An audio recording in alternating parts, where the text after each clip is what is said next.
Tonight we stand beside a shelf of broken clay where a disaster survives in pieces. You're not in a palace, not yet in a temple, but in the quiet after excavation.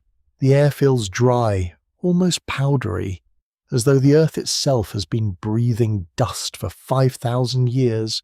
On a table before you lie fragments from ancient Mesopotamia, baked by chance, scarred by time, and covered in wedge-shaped marks made by patient human hands. Scholars at the University of Pennsylvania, Oxford, and the British Museum have spent generations studying tablets like these, especially the flood traditions preserved in Sumerian and later Babylonian texts. Records confirm that Mesopotamian scribes copied ancient stories of divine warning, rising waters, and one chosen survivor long before many later versions became familiar. That is where the unease begins. Because the story does not simply say that water came, it says that knowledge came first.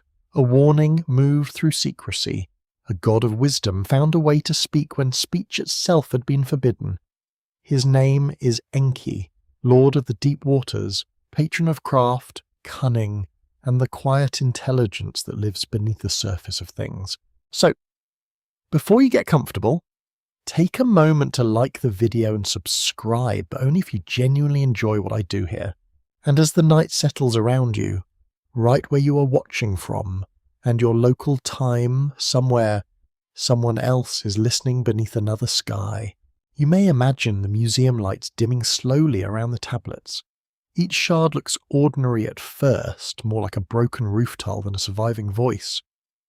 Yet the marks on the clay hold cities, kings, divine quarrels, rivers, animals, and a world that trembles beneath an approaching catastrophe. The surface is rough, but the message feels strangely delicate. Clay can outlive memory. That is almost rude of it. In the oldest layers of this tradition, humanity does not stand at the center with triumph. Humanity stands exposed. People farm, build, sleep, complain, make offerings, and fill the world with the sound of being alive.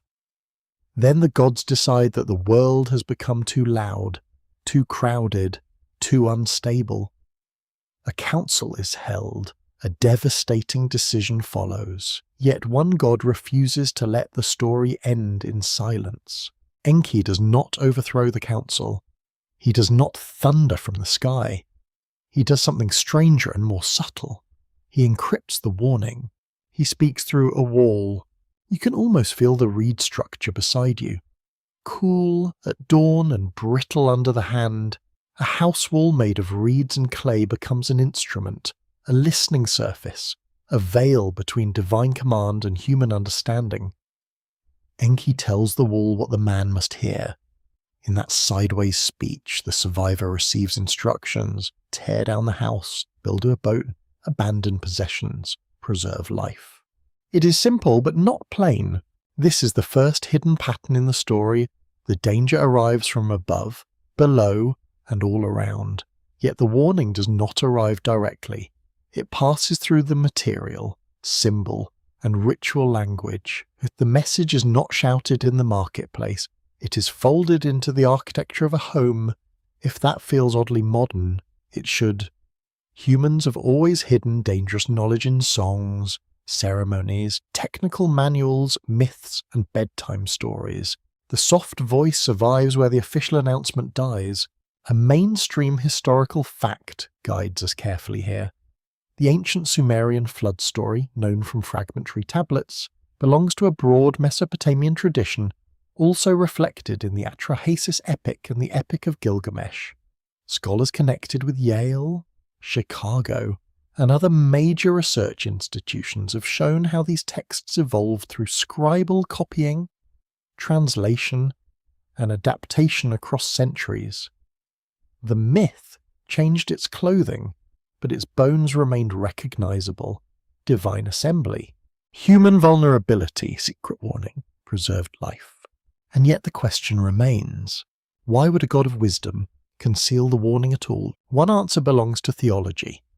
Enki must respect a divine oath, so he finds a loophole, Another answer belongs to politics. Ancient stories often understood power as something that speaks indirectly, especially when direct speech is dangerous, but there is also a more unsettling possibility, suitable for a quiet night, when the room is dark and the mind loosens its grip. Perhaps the catastrophe itself was remembered imperfectly. Perhaps people carried forward the memory of some ancient disaster whose real nature had become blurred. A flood, yes, but perhaps not only a flood, a crisis of sky and climate, strange heat, failed seasons, river violence, darkness at the wrong hour, the sun behaving in a way that demanded explanation. Ancient people did not separate weather, heaven, kingship, and divine will in the way modern charts separate them. The sky was not background, the sky was authority. A quirky fringe tidbit sometimes wanders near this mystery, like a stray dog near a feast. Some alternative writers have suggested that Enki's warning preserved knowledge of a solar cataclysm, a violent disturbance from the sun that ancient scribes disguised as flood mythology. That idea is not accepted as established history, and careful scholars would raise an eyebrow, perhaps both eyebrows. Still, the thought lingers, because ancient texts often speak in layered images. Water can mean water. It can also mean chaos, origin, burial, cleansing, and the collapse of order. The trick is not to believe everything. The trick is to listen slowly. In your mind, the clay tablets become less like evidence in a courtroom and more like windows in a storm-damaged house. You can see through them, but only in pieces. A line survives here, a divine name appears there, a broken phrase opens and closes like a mouth with missing teeth. The ancient scribe knew the whole story, or thought he did. You receive only fragments. That is how old memory works. It never hands you a complete map. It gives you a muddy footprint, a burnt beam, a name carved in stone, and asks whether you are patient. There is an open scholarly debate about how much real environmental memory lies beneath Mesopotamian flood traditions. Some researchers point to river flooding in southern Iraq, where the Tigris and Euphrates could transform familiar land into shining ruin. Others consider broader cultural memories of local disasters enlarged through storytelling. A few discuss prehistoric sea level changes and regional climate instability, while many caution that myth cannot be read like a weather report. The clay gives clues, but it does not confess easily. This is where Enki becomes important. He is not merely a character who helps one man survive, he is the shape of wisdom under pressure. He represents the intelligence that works around authority, the careful mind that understands danger before the crowd does. In Sumerian imagination, Enki belongs to the deep, fresh waters beneath the earth, a hidden source called the underground reservoir of life. The image is beautiful and slightly unsettling. Wisdom does not descend from the bright open sky. It rises from below, from darkness, from the unseen. You can smell damp reeds now, though the museum is dry. Your thoughts drift toward Eridu, Enki's ancient city, where marshes once shimmered under a pitiless sun. There, long ago, people built sacred spaces from mud brick, plaster, timber, and devotion. The temple did not need to be enormous to feel cosmic. It only needed to stand between water and sky. In that space, a story could form around memory, like clay around a reed frame. Imagine early listeners hearing this account by lamplight. They would not ask whether every line was literal in the modern sense. They might ask a deeper question. What must be remembered so the world can continue? A boat can be built from wood, but survival is built from instruction. Seeds must be saved. Animals must be gathered. Skills must be carried forward. Names must be spoken again after the waters fall. And somewhere inside the story, the warning is hidden. Not lost, hidden. That difference matters. A lost warning has failed. A hidden warning waits for the right listener. It waits inside ritual, number, metaphor, and the stubborn survival of clay. It waits in the strange behaviour of a god who cannot speak directly, yet cannot remain solemn. Enki's encrypted message may be nothing more than a brilliant narrative device from ancient scribes. It may be a theological loophole shaped by priestly imagination. It may be a memory of river terror, dressed in divine robes. Or perhaps it holds something older. Long before recorded history, the ancestors of cities watched skies they could not predict. They watched rivers swell beyond their banks. They watched heat press down on fields until grain withered. They watched the sun turn red through dust and smoke, and that they wondered what offence had reached heaven, in a time no longer remembered. Fear may have entered story as symbol because symbol was the only vessel strong enough to carry it. So you remain beside the tablets. The room is quiet, the clay is still, yet the old story seems to breathe through its breaks and missing lines. Enki has not explained himself. The catastrophe has not fully revealed its face. The sun, the flood, the wall, and the boat have only begun to gather into one slow pattern. And perhaps that is the most ancient kind of warning. Not a command, not a certainty, only a whisper placed carefully inside the world, waiting for someone half awake to hear it. Your mind just drifts southward, away from glass cases and museum labels, into a land where earth and water are still negotiating their borders. The ground is not firm in the way your feet expect. It is soft, patched with reed beds, glittering channels, and mud that remembers every passing bird.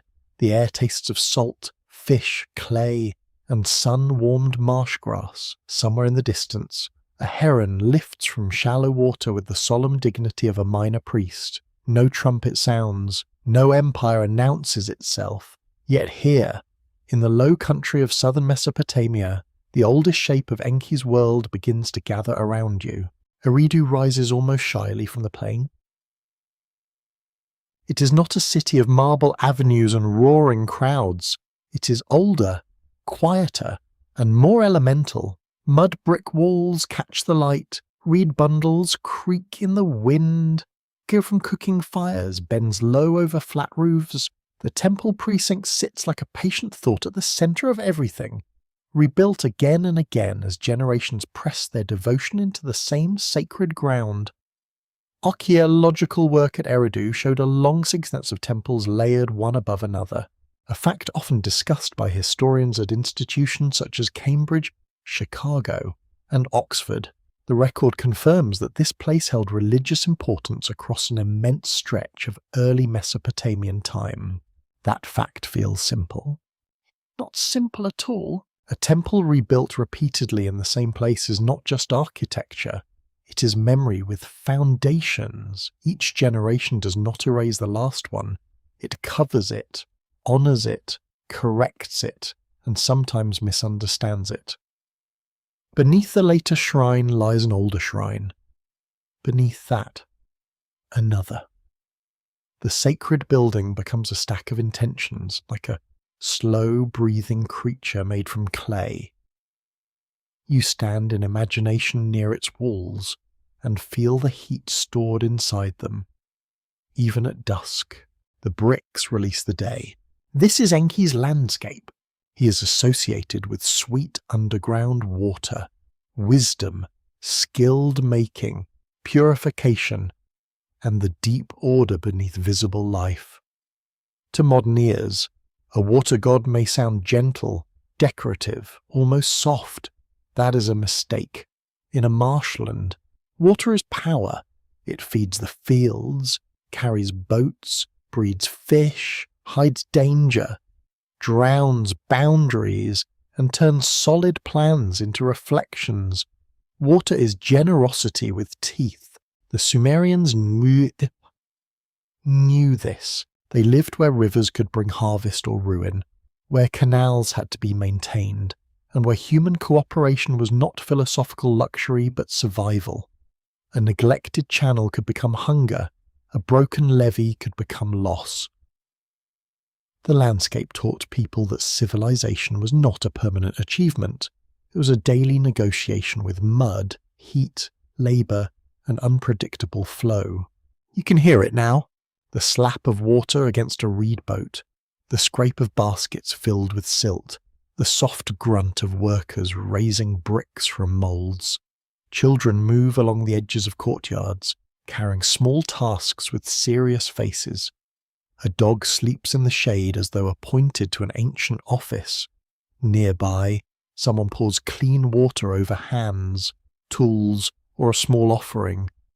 The gesture looks ordinary, but in Enki's city, even ordinary water carries a second meaning. Purification is never only washing, it is the restoration of order. Eridu's sacred importance made it a natural home for stories about origins. In later Mesopotamian tradition, it was remembered as one of the first cities, a place where kingship and civilization seemed to touch the earth at the edge of primordial waters. The Sumerian king list names Eridu as the first city to receive kingship, placing it at the beginning of a mythic political timeline. Scholars do not treat that claim as a literal civic record in the modern sense, but they recognize its cultural weight. It tells you what Mesopotamian memory wanted to place at the root of order. Not a battlefield, not a market, a sacred city in the marsh. That choice matters because Enki's wisdom is never presented as loud domination. His intelligence works through craft, timing, hidden roots, and the ability to shape life from difficult materials. He is the god of the clever hand and the calculating mind. He understands the canal digger, the boat builder, the healer, the scribe, the exorcist, and the person who notices that trouble has arrived while everyone else is still arguing about dinner. A quirky fringe tidbit clings to Eridu with persistent charm. Some writers have imagined it as a remembered remnant of an even older lost civilization, perhaps because its foundation myths feel so heavy with antiquity. Mainstream archaeology does not support that romantic leap. The evidence points to a real early settlement whose significance grew through religion, politics, and tradition. Still, one can understand the temptation. Eridu seems to sit at the edge of a curtain. Behind it, human history becomes shadowy, damp, and hard to name. Perhaps that is why sleep likes it. In the dimness of thought, the city becomes neither fully real nor fully mythic. You see workers, priests, mud walls, and river birds. You also sense something stranger beneath them, a belief that order descended into the world through specific places. If kingship could arrive at a city, then civilization itself was not merely invented, it was received, it was entrusted, it was dangerous enough to require guardians. Enki is one such guardian, but guardians do not always explain themselves. In Eridu, secrets do not feel like puzzles made for entertainment. They feel like deep wells. You lower a question into them and hear no immediate splash. Why would wisdom be placed beneath the earth? Why would divine intelligence be tied to hidden water rather than open sunlight? Why would the God who preserves humanity also belong to a realm that cannot be easily seen? An open scholarly debate continues around how early Mesopotamian religion developed from local cults, environmental realities, and broader social organization. Some researchers emphasize temple economies and the practical management of labor and resources. Others examine ritual symbolism, myth-making, and the way communities transformed landscape into sacred geography. There are careful disagreements about how much later texts can reveal about the earliest religious phases. The clay speaks, but it speaks from broken rooms. You're not required to solve that. You're only invited to feel its depth. The marsh air thickens as evening comes, insects vibrate in the reeds, the western sky burns copper, then bruises into violet. The water mirrors every colour and keeps none of them. A priest walks toward the temple carrying something small and covered, perhaps an offering, perhaps a vessel, perhaps just a thing whose importance has outlived its explanation. His sandals leave prints near the damp edge of a path. Soon the prints will blur. That is how ancient memory behaves in Eridu. It leaves a mark and then water softened it. Still, the sacred centre remains. People return to it because returning is itself a form of remembering. They rebuild the platform, they repair the walls, they carry stories forward in voices, rituals, lists, and schoolroom copies. The deeper past becomes wrapped in formal language, but it does not vanish, it sinks. The image suits Enki perfectly. He does not stand in blazing height, he waits in depth. His knowledge belongs to the underground reservoir, to the unseen sweetness beneath fields crusted by heat. It is possible that stories connected to him preserved more than a religious imagination. They may also preserve the feeling of living in a fragile world where survival depended on reading signs correctly, water level, wind direction, soil, season, disease, royal command, priestly warning, unusual sky.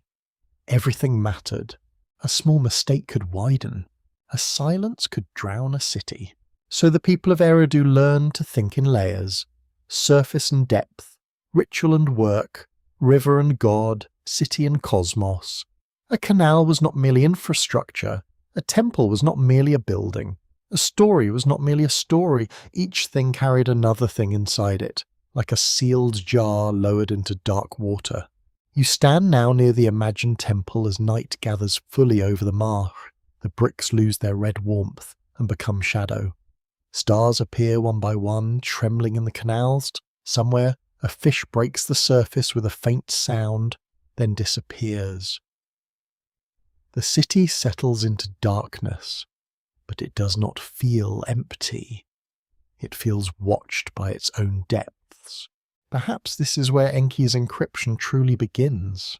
Not in a single sentence, not in one secret warning. It begins in a landscape where every visible thing has an invisible partner. The city rests on mud. The mud rests on water. The water rests in myth. The myth rests in memory, and memory, like the deep reservoir of Enki, moves beneath the known world without asking permission. For a moment, it feels as though the river has become the sky. The water shines with a pale glare, not blue, not silver, but something harder to name. Heat gathers over the plain until the distance trembles. The reed stands still, as if listening for a command that has not yet been spoken. Above you, the sun is no gentle lantern.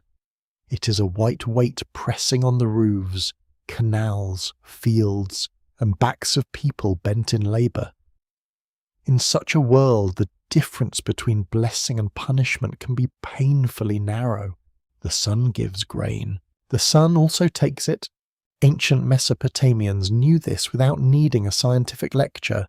They felt it in cracked soil, low canals, feverish cattle, and the strange silence of fields when rain failed upstream. Their world depended on rivers, but those rivers depended on distant seasons, mountain, snow, and patterns no farmer could fully control. When the flood came at the wrong time, it could destroy.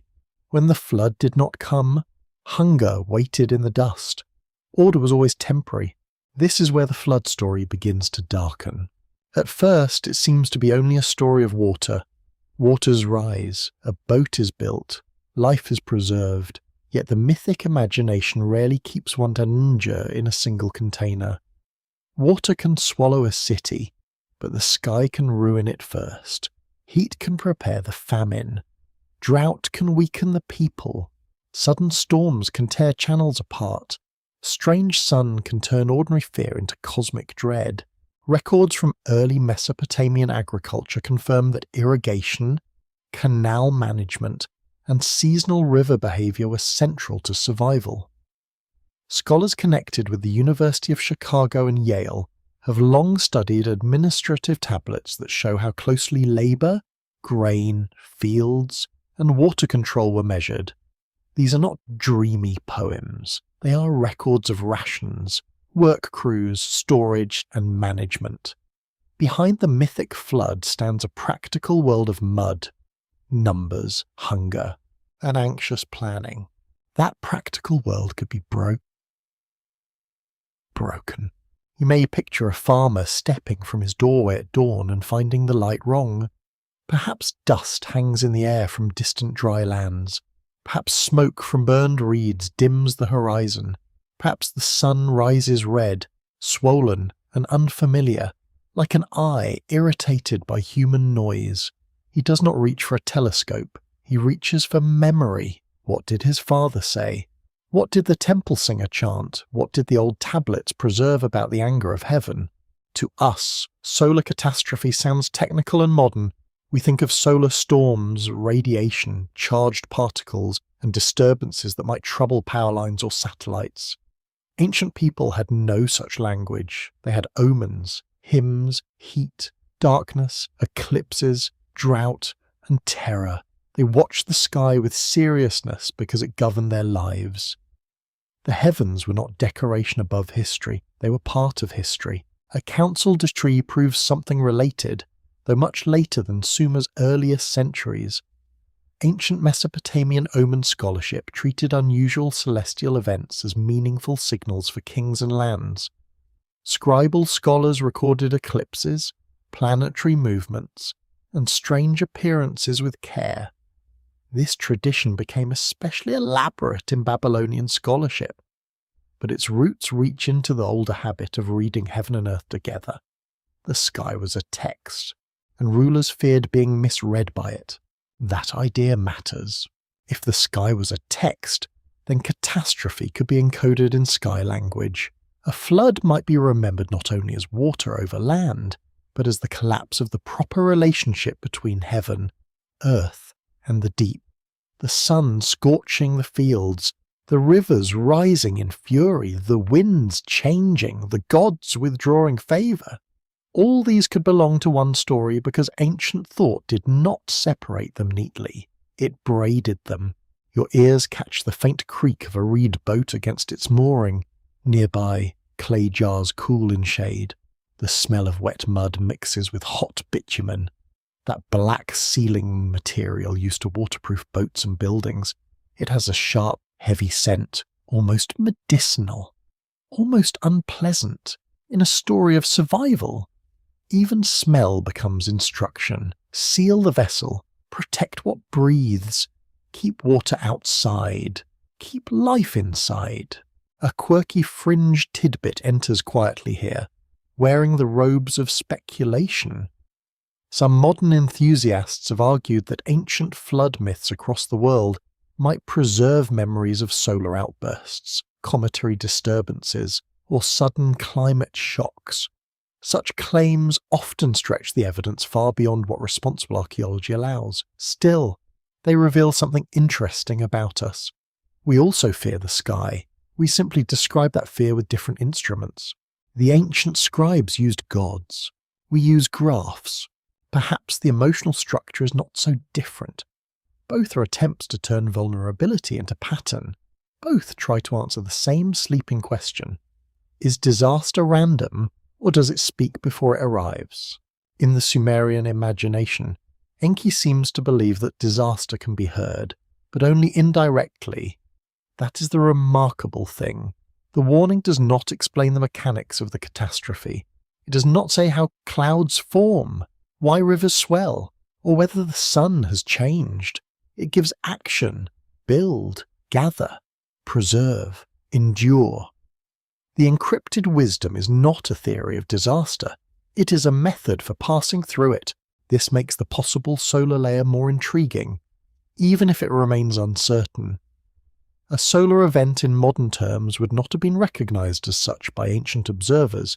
Its effects, however, if severe enough, might have entered memory through heat, failed crops, unusual skies, sickness, or ritual dread. We must be careful here. There is no tablet that plainly says Enki hid the secret of a solar storm. No responsible historian should pretend otherwise. The evidence is misty. Yet myths often keep mist because mist is what survived. An open scholarly debate surrounds the relationship between myth and ancient environmental crisis.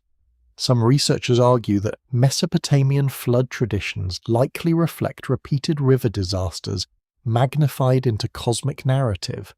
Others consider how collective memory can preserve distant ecological trauma without preserving technical detail. Still others warn that symbolic stories cannot be reverse engineered into single events with confidence. The debate continues because myth behaves like water in a basket. Something remains, but never everything. You stand beside the canal as late afternoon turns copper. The sun begins to sink, yet its heat lingers on walls and skin. A worker wipes his forehead with the back of his wrist. A woman covers a jar with cloth. A child looks upward because adults are looking upward, and children always notice the direction of fear. No one knows the future. They only know that heaven has moods. Imagine then a story forming across generations. At first there is an event, perhaps a flood, perhaps a season of terrible heat, perhaps a storm that tears the land apart, perhaps several disasters braided by memory into one divine decision. Survivors speak of water because water was visible. They speak of gods because gods made sense of terror. They speak of warning because someone must have known. Otherwise survival feels too accidental to bear, so Enki becomes the keeper of the hidden cause.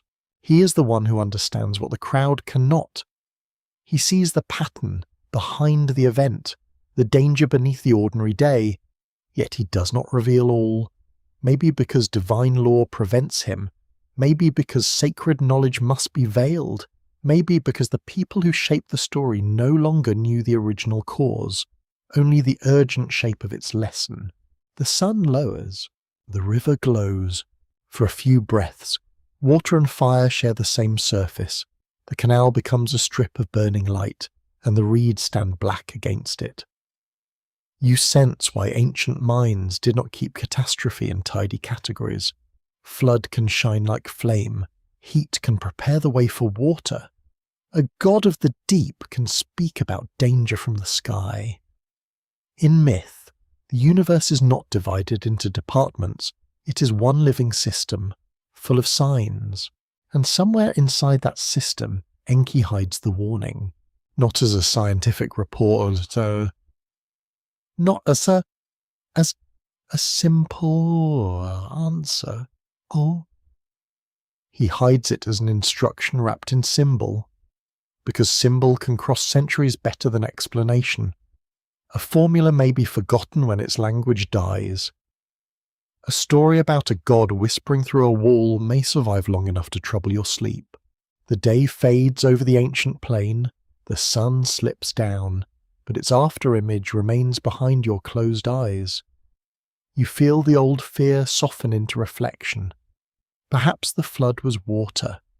Perhaps the flood was also climate, sky, heat, and human helplessness before patterns too large to measure. Perhaps the solar cataclysm was never a single event at all, but a remembered terror of heaven becoming dangerous.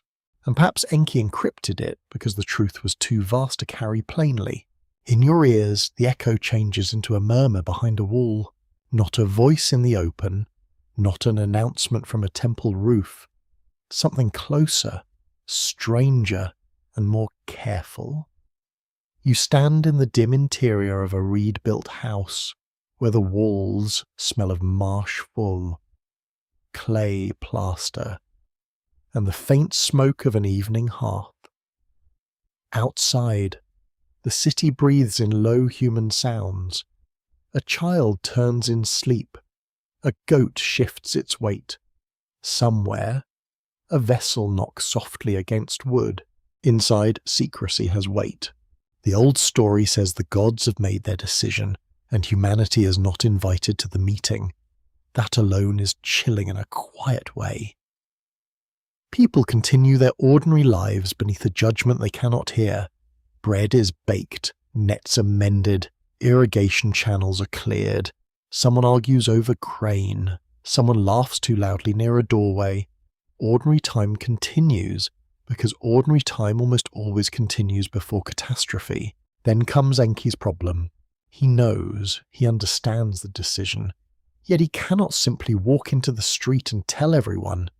The divine council has bound the gods to silence, or at least to the appearance of obedience. Enki, the clever one, must honour the shape of the oath while escaping its cruelty.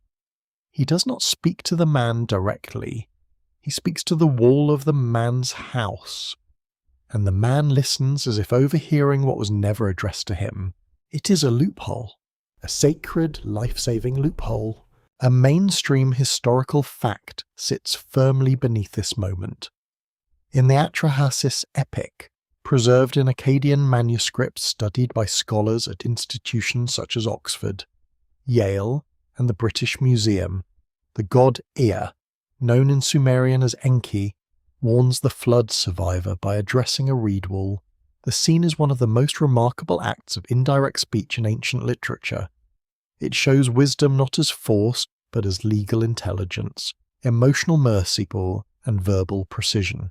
That detail changes everything. The warning is not merely hidden because old storytellers liked mystery. It is hidden because power has rules. Speech itself has become dangerous. A god may know the truth, but knowledge does not automatically become permission. Even divine wisdom must move through channels. As water moves through canals, too direct, and it breaks the oath, too vague, and humanity dies. So Enki chooses the narrow way. You can almost admire the nerve of it. There is gentle sarcasm in the scene. If you listen closely, the divine council thinks silence will hold. Enki apparently looks at a wall and thinks, well, technically it is not comedy, not exactly, but it has that old Mesopotamian sharpness, the kind that understands bureaucracy before bureaucracy has properly learned to wear sandals. Ancient power loves rules. Ancient cleverness loves the spaces between rules. The reed wall becomes more than household material. It becomes a witness, a messenger, and a filter. It is not alive in the ordinary sense, yet the story asks it to carry speech. This is mythic technology, simple and profound. A message moves from God to wall to man, and therefore the oath remains intact enough for the story to continue here. The wall is not decoration, the wall is the encryption device. This matters for the idea of concealed catastrophe. When truth is dangerous, people learn to wrap it. They speak in parables, omens, songs, jokes, riddles, and rituals. A forbidden political criticism becomes a tale of animals. A social memory becomes a festival. Practical warning becomes a myth about divine anger. Enki's oath of Flendance belongs to that ancient human pattern. It shows that survival often depends not only on knowing, but on knowing how to say what cannot safely be said. Your hand brushes the wall. It feels rough, dry, and slightly flexible beneath its coating. Reeds bend without breaking, which may be why they survive so well in stories. A reed wall is humble, but it is not weak. It absorbs sound. It divides spaces. It lets whispers pass through in softened form. In a land of mud brick and marsh growth, even architecture has a memory of water. A quirky fringed tidbit gathers near this wall like dust in lamplight. Some speculative readers have suggested that Enki's indirect speech represents an ancient code for passing technical knowledge only to initiates. In that view, the wall, the boat, and the flood are symbols in a secret teaching system. Professional historians do not accept such claims as proven, and many would call them imaginative overreach. Still, the idea has a curious emotional pull because the text really does make knowledge behave like something restricted. The question is not whether there was a hidden manual. The question is why the story wants warning to feel concealed. It may be because the audience understood social danger. In ancient cities, speech had consequences. Royal courts, temple households, elders, and tribes all lived within structures of authority.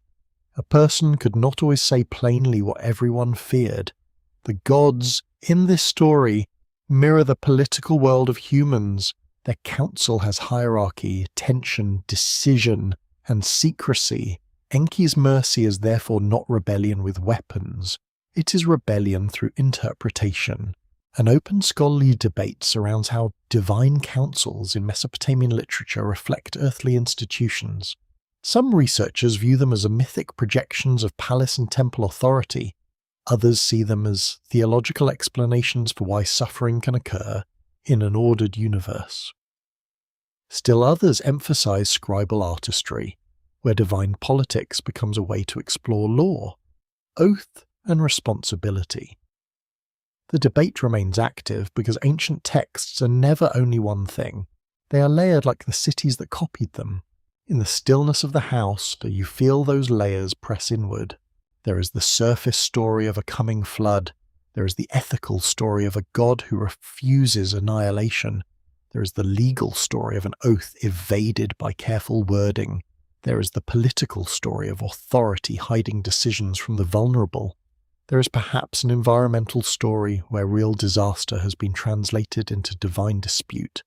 Each layer rests against the wall, waiting to be heard. The house itself becomes a kind of body. Its doorway is a mouth. Its hearth is a heart. Its wall becomes an ear. The man inside must be alert enough to listen to what is not officially spoken to him. This is a strange kind of chosen status. He is not chosen by public ceremony. He is chosen by overhearing. He survives because he understands the grammar of indirect mercy. That is unsettling. It suggests that truth may not always arrive in the form you expect. It may not carry banners. It may not arrive with certainty. It may be muffled, half deniable, and awkwardly placed between command and dream. Enki's warning is almost fragile. A careless listener might miss it. A proud listener might dismiss it.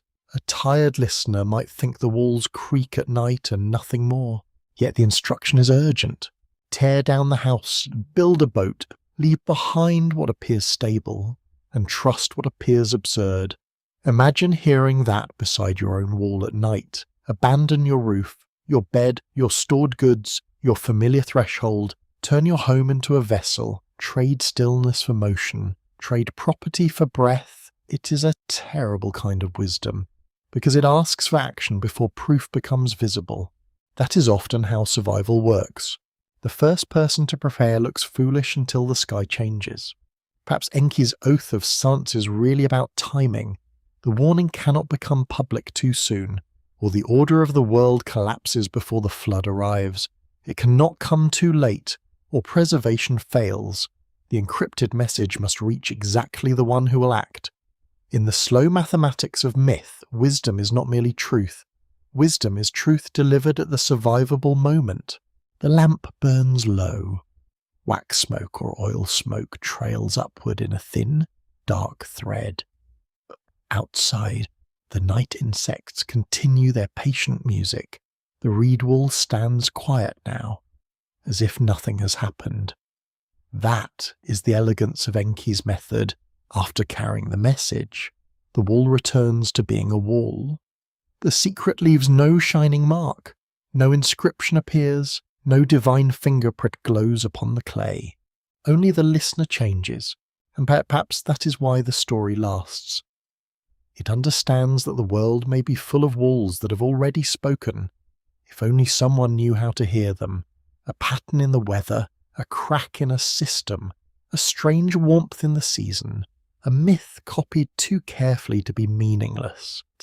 Enki's silence is not empty. It is crowded with hidden speech. You remain in the dim house, breathing slowly with the sleeping city. The oath has not been broken, and yet mercy has entered the room, all seeing. The gods may still believe their secret is sealed, but a human being has begun to understand. Somewhere beyond the walls, the future gathers itself in darkness, somewhere beneath the floor. Enki's waters wait in their unseen depth. And the wall, poor innocent wall, has heard everything. Your hand rests near the reeds, and the house seems to listen with you. The wall is not grand. It has no carved guardian, no polished stone, No royal inscription asking eternity to admire its spelling. It is woven from river plants, packed with clay, patched by hands that know repair better than display. Yet in the old flood tradition, this humble surface becomes the place where divine intelligence touches human survival. Not a throne room, not a mountain, a wall. That choice feels almost too quiet. You stand inside the house while night gathers along the edges of every object. A storage jar leans in shadow. A low stool waits beside the hearth. The air carries the scent of damp fibre, old smoke, and packed earth cooling after the day's heat. Outside, the settlement murmurs in the soft way of places that believe tomorrow will resemble today. Inside, the wall receives a warning meant for someone who must pretend not to be addressed. The instruction is practical, almost brutally so. Tear down the house, build a vessel, leave your possessions, preserve living things. The words do not pause to explain the justice of the gods or the physics of the coming ruin. They cut through confusion with the cold simplicity of emergency. The listener is not invited into a debate. He is given a task. That is the mercy. Records confirm that Mesopotamian boat building relied on reeds, timber, rope, and bitumen, the sticky black material used for sealing and waterproofing. Archaeologists and historians from universities such as Pennsylvania, Oxford, and Chicago have studied texts and artifacts showing how rivercraft belonged to everyday life in the southern Mesopotamia. Boats carried grain, animals, labourers, offerings, and messages through a world where water was road, boundary, and threat. The Ark in the Flood story grows from this very real river culture. Even when myth enlarges it into something cosmic, the wall's warning therefore speaks in the language of the land. It does not ask the survivor to invent a machine from nowhere. It tells him to transform the familiar knowledge into sacred emergency. The same skills used to move goods through canals must now preserve the breathing memory of the world. Reedcraft becomes salvation. Bitumen becomes hope with an unpleasant smell. Rope becomes continuity. One imagines Enki appreciating that. A god of wisdom and craft would know that rescue often begins with materials already nearby. You can feel the change in the room. A house is normally a promise of staying. It holds the bed, the hearth, the grain jar, the little familiar arrangements that tell a person life is contained. Enki's instruction reverses the meaning of home. Tear it down, turn dwelling into motion, convert shelter into escape. The thing that kept you rooted must become the thing that carries you away. That is not merely practical advice, it is a spiritual insult to comfort, politely delivered by a wall. Ancient stories enjoy that sort of quiet cruelty. A quirky fringed tidbit clings to the reed wall with unusual stubbornness. Some modern interpreters have compared the wall to a kind of ancient receiver, as though Enki's voice were transmitted through architecture like a hidden signal. That is not how mainstream scholarship reads the passage. The scene is literary, theological, and legal in its ancient setting. Still, the image remains powerful because the wall does function like a receiver inside the story. It takes speech that cannot be spoken openly and makes it survivable. Not every message needs a mouth. In the darkness, you hear the warning again, not as thunder, but as instruction slipping through texture. Wall, listen. Reed wall, pay attention. The repeated address sounds ritualized, almost hypnotic. It turns a domestic object into a sacred intermediary. The human listener becomes both present and absent. He hears everything, but the speech is technically not to him. You can almost sense the divine counsel being outmaneuvered by grammar, which is a lovely reminder that language has always been dangerous. The hidden warning does more than save one household. It changes the meaning of secrecy itself. Secrecy is often imagined as selfish, something hoarded by the powerful. Here, secrecy becomes protective. If spoken openly, The warning may violate the oath or cause chaos, spoken indirectly. It becomes a narrow bridge between destruction and survival. Enki does not reveal the entire divine machinery, he reveals only what action requires. That restraint is important. A warning too large can paralyze. A warning too vague can be ignored. Enki gives the middle path. A set of instructions clear enough to follow and mysterious enough to remain within the sacred code. There is no long sermon, no heavenly diagram, no explanation of solar fury, river behavior, cloudburst, divine politics, or cosmic balance, or just the work. Build the vessel, I'll gather life, prepare for a world that is about to become unrecognizable. An open scholarly debate surrounds the shape and meaning of the flood vessel in Mesopotamian literature. Some researchers focus on practical boat traditions in marshland societies.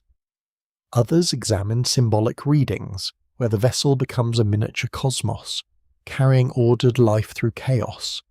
Still others compare different manuscript traditions, noticing how measurements, materials, and instructions change across time. The debate continues because the boat is both object and idea. It floats in water, but also in imagination. You walk around the dim rim and notice how everything might be repurposed. Reeds from walls, rope from storage, timber from beams, pitch from jars, and food from baskets. The whole house seems to loosen from its ordinary identity. Nothing is merely itself. A roof becomes material. A possession becomes burden. A domestic space becomes a plan waiting to be dismantled. Survival begins as a change in interpretation. That is frighteningly human. During crisis, people learn new names for familiar things. A table becomes a barricade. A courtyard becomes a sick room. A cellar becomes shelter. A road becomes escape. Ancient listeners would have understood this deeply. Their world was full of labour, risk, and sudden reversal. Flood, drought, invasion, disease, and royal demand could all force a household to discover what could be carried, what could be traded, and what must be abandoned. The wall knows this before the people do. Or rather, Enki knows through the wall. The listener must accept that the warning is more trustworthy than visible reality. Outside, there may be no storm. The stars may look calm, neighbours may sleep without fear, the canals may lie flat under moonlight. That is the loneliness of early knowledge. To act before everyone else sees danger is to look foolish, dramatic, perhaps even rude. Nobody likes the person tearing down a perfectly good house at midnight because the wall had opinions, and yet myth honours him. It honours the one who listens sideways. There is a deeper implication here about ancient encoded memory. The readable scene teaches that survival knowledge may be embedded in ordinary forms. A building can hold a message. A craft tradition can become sacred preservation. A household can become the threshold between an old age and a new one. If there is any encrypted catastrophe in this tradition, it does not appear as a hidden chart. It appears as a demand to notice what humble things can become. You stand close enough to smell the clay. The wall is cracked in places, but the cracks seem less like damage and more like openings. Through them comes the idea that the world is never as solid as it appears. Houses fall, cities flood, oaths bend, gods disagree, yet reeds can be woven, boats can be sealed, seeds can be stored, and memory can cross the waters if it is packed carefully enough. The warning has passed now. The room remains nearly unchanged, which makes it more unsettling. No thunder follows, no divine figure appears with convenient clarification. The listener is left with instruction and doubt, the oldest pair of companions in human history. He must decide whether a whispered impossibility is more real than the comfortable evidence of his eyes. Perhaps that is the secret Enki truly gives. Not only build a boat, learn to hear the world before it speaks loudly. Learn when comfort has become dangerous. Learn that wisdom may arrive through a surface everyone else ignores. The reed wall listens because the human world has stopped listening, and through that humble wall, an entire future begins to move. outside. The canals lie dark and quiet. The moon rests on them in broken pieces, somewhere, deep beneath earth and water. Enki's intelligence stirs like a current below stillness. The house waits to be unmade, the vessel waits to be born, and the wall, having listened, holds its silence again. Holds. Your thoughts move outward from the listening house into the long memory of cities. Not cities as you know them, with traffic, glass towers, advertisements, and someone always choosing the loudest possible ringtone. These are older cities, slower cities, places where mud brick walls rise from river soil, and the first outlines of organised life are still soft at the edges. Their names come down through ancient tradition like stones lifted from dark water. Eridu, Badtibira, Larsa, Sipa, Shuruppak, 5 cities before the Great Destruction, 5 stations of kingship before the world is washed clean. The list is calm. That calmness is unsettling.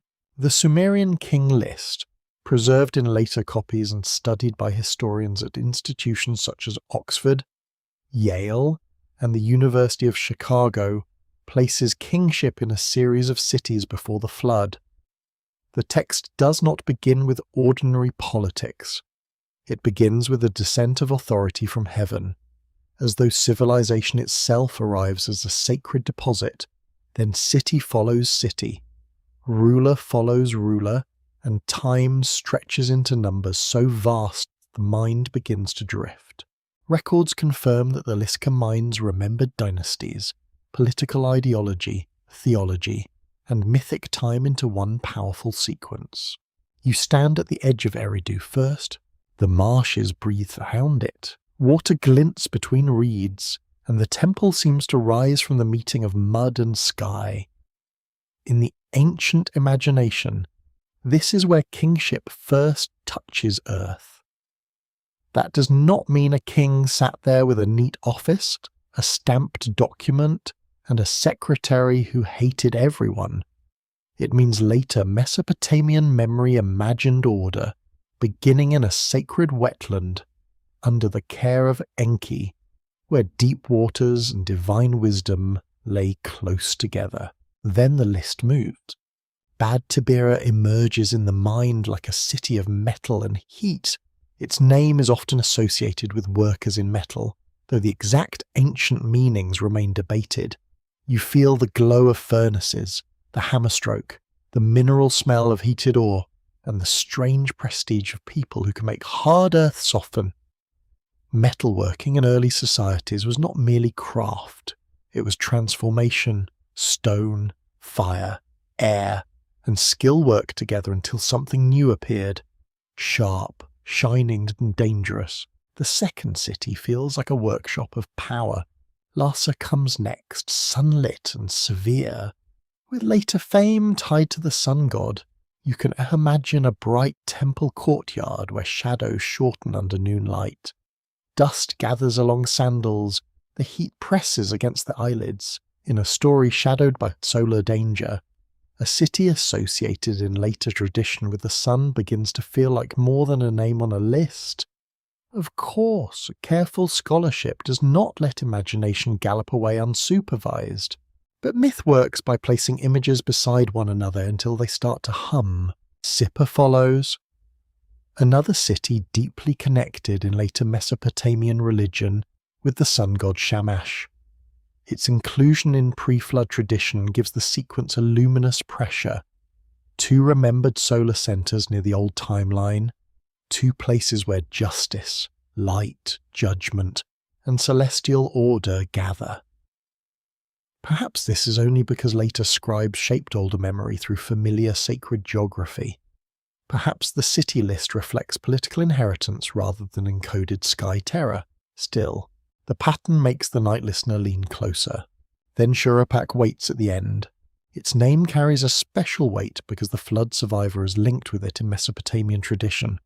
Archaeology has identified the ancient site with modern Tel Farah, where excavations revealed an early urban settlement with tablets, houses, and material traces of life. Scholars from major research bodies have long discussed Shuruppak as a significant early city of southern Mesopotamia. Here, the pre-flood line reaches the threshold. Here, memory seems to take one last breath before the waters rise. 5 cities, 5 positions in a sacred sequence. You might ask why 5 matters. Ancient numbers rarely sit quietly. They work like small doors. 5 can suggest order, completeness, directional spread, or simply the preserved structure of a tradition. In the king list, the cities form a chain of authority, not a random scatter of settlements. Kingship moves through them as though following a route prepared by forces beyond human decision. The list does not say. People gradually organize themselves through agriculture, administration, and social complexity that would be accurate in a modern classroom, but not especially good by lamplight. The list says kingship descended from heaven, very efficient. Also suspiciously grand, a quirky fringe tidbit often appears around these antediluvian cities. Some speculative writers treat them as stations in an ancient global warning grid, arranged to preserve knowledge before catastrophe. Mainstream historians do not accept such a system as demonstrated by evidence. The city list is better understood through Mesopotamian kingship ideology, scribal tradition, and mythic history. Still, the fantasy reveals a real question hidden beneath it. Why did later scribes care so deeply about placing cities before the flood at all? Because beginnings needed witnesses. A city is more than its walls. It is a memory engine. It gathers labour, grain, ritual, law, names, disputes, marriages, funerals, festivals, debts, and offerings. It makes continuity visible. In the pre-flood list, each city becomes a vessel holding a portion of the world before disaster. The flood does not erase an empty wilderness. It interrupts an ordered human landscape. That makes the catastrophe more terrible. Something had already been built. You walk through these cities in imagination, though no single road connects them as neatly as the mind would like. At Eridu, you hear reeds in the water. At Bad Tabira, metal rings in a courtyard. At Larsa, the sun makes every wall too bright. At Sippar, a judge might invoke divine light. At Shuruppak, a household perhaps waits without knowing it has become the hinge of myth. Each place contributes a different texture to the hidden timeline. The system begins to appear. Water, craft, sun again, survival. It may be coincidence. It may be later theological arrangement. It may be the residue of political memory shaped into sacred order. An open scholarly debate continues over how the Sumerian king list should be read. Some researchers emphasize its ideological purpose, showing how rulers use the past to legitimize power. Others study it as a preservation of older historical traditions mixed with mythical exaggeration. Another group focuses on scribal education, where lists taught students how to organize time, authority, and cultural memory. The debate remains alive because the text is both history shaped by myth and myth-wearing historical clothing. That double nature is important. If you read the list as pure history, it becomes impossible. If you read it as mere fantasy, it becomes shallow. The better path is slower. You let it be what ancient texts often are, a structured memory of meaning. It tells you that the Mesopotamians imagined civilization before disaster as ordered, sacred, and sequential. The flood was not a random interruption. It came after a pattern had been established. This gives Enki's warning a larger frame. He is not rescuing life from blankness. He is preserving the fragile outcome of a long sacred arrangement. Cities have received kingship. Crafts have developed, temples have stood, humans have entered labour, ritual, sound, and complaint. The world before destruction is not primitive chaos. It is organised enough for its loss to matter.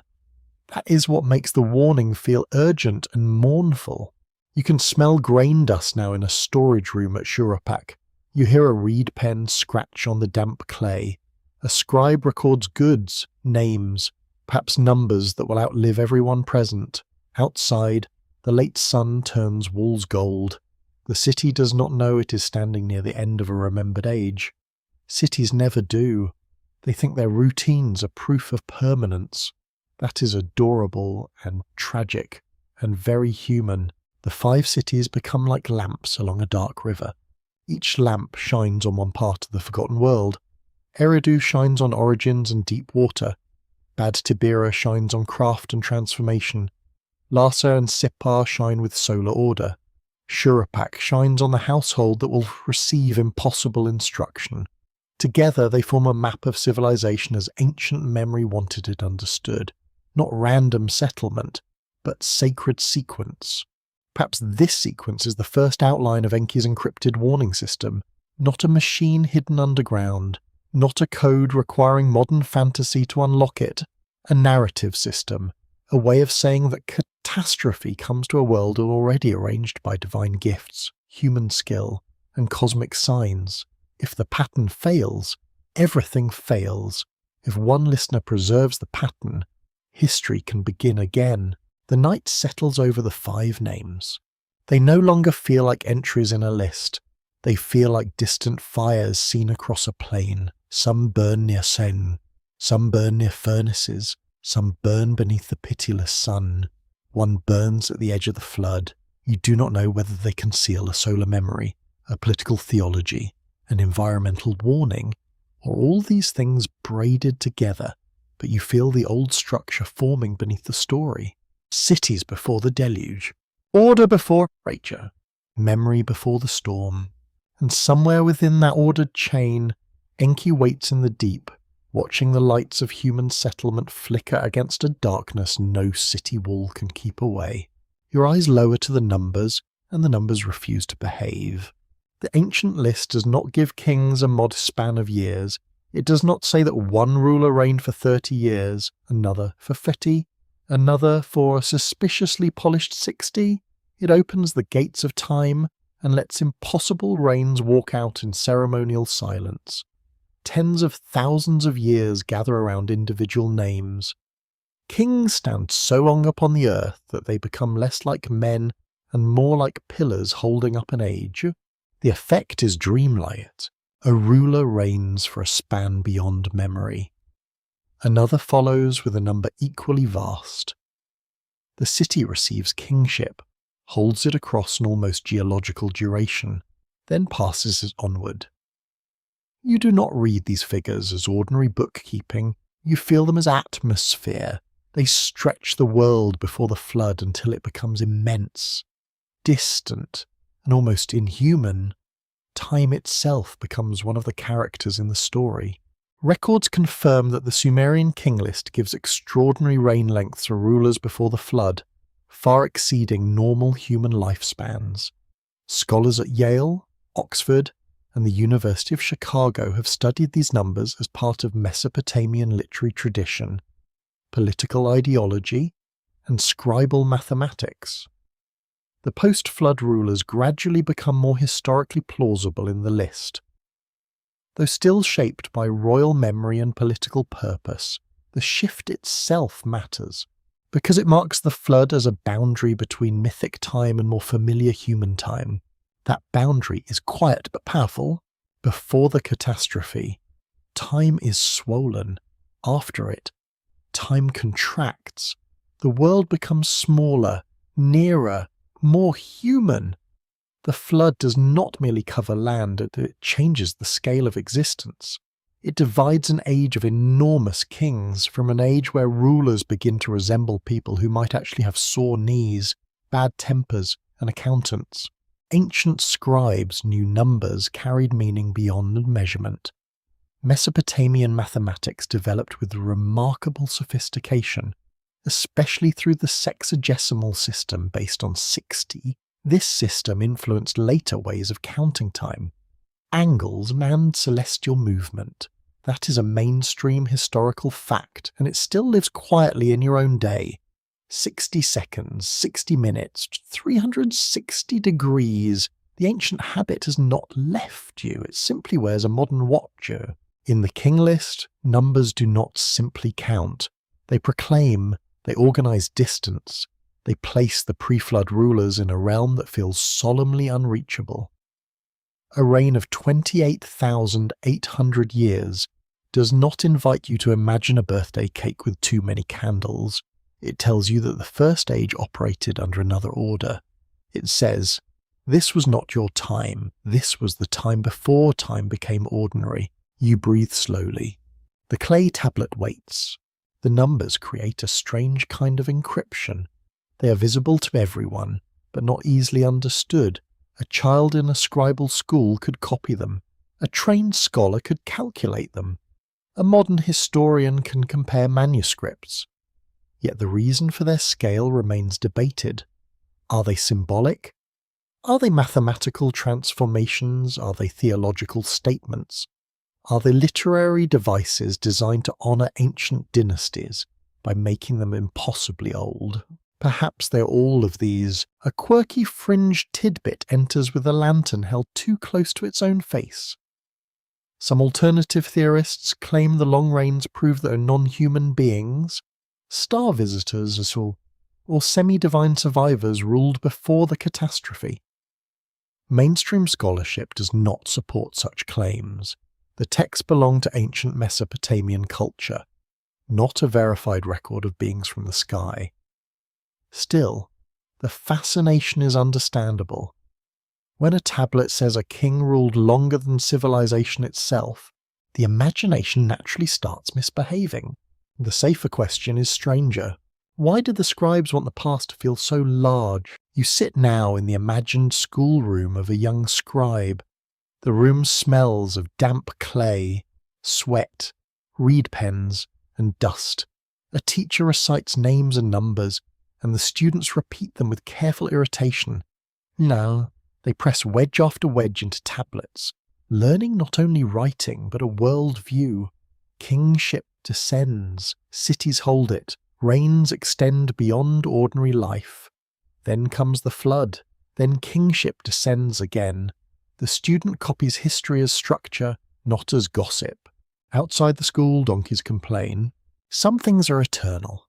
The long reigns may have helped ancient people express sacred antiquity.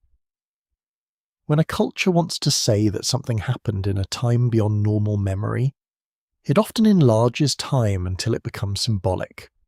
Modern people say countless ages, or before the dawn of history. The Sumerian list is something more precise and more unsettling. It gives numbers, exact impossibilities. That precision makes the myth feel official, almost administrative. A cosmic dream wearing an accountant's robe. This is where the hidden timeline deepens. The numbers suggest that the age before the flood is not merely earlier, it is differently measured. The catastrophe is not only a destructive event, it is a compression point. Everything vast and remote narrows into human scale. If Enki's warning preserves life, it also preserves continuity across a change in time itself. The survivor carries seeds, animals, and memory from one scale of existence into another. An open, scholarly debate continues over the purpose of the enormous reign lengths. Some researchers compare them with other ancient Near Eastern traditions where early rulers live or reign far longer than later figures. Others analyze the numbers through Mesopotamian mathematical conventions, including multiples of 60 and squared values. Some interpret them as expressions of political theology, meant to connect later kingship with a sacred and immeasurable origin. The debate remains delicate because the numbers are too patterned to dismiss, yet too extravagant to read plainly. You feel the pattern beneath them. Certain reign lengths divide cleanly, certain totals seem shaped by scribal preference. The numbers look less like random exaggerations and more like arranged memory. This does not mean they hide a simple secret waiting for a clever modern decoder. Ancient systems often carried meaning through elegance, repetition, and proportion. not through a puzzle box with one satisfying click. The mystery lies in the arrangement itself.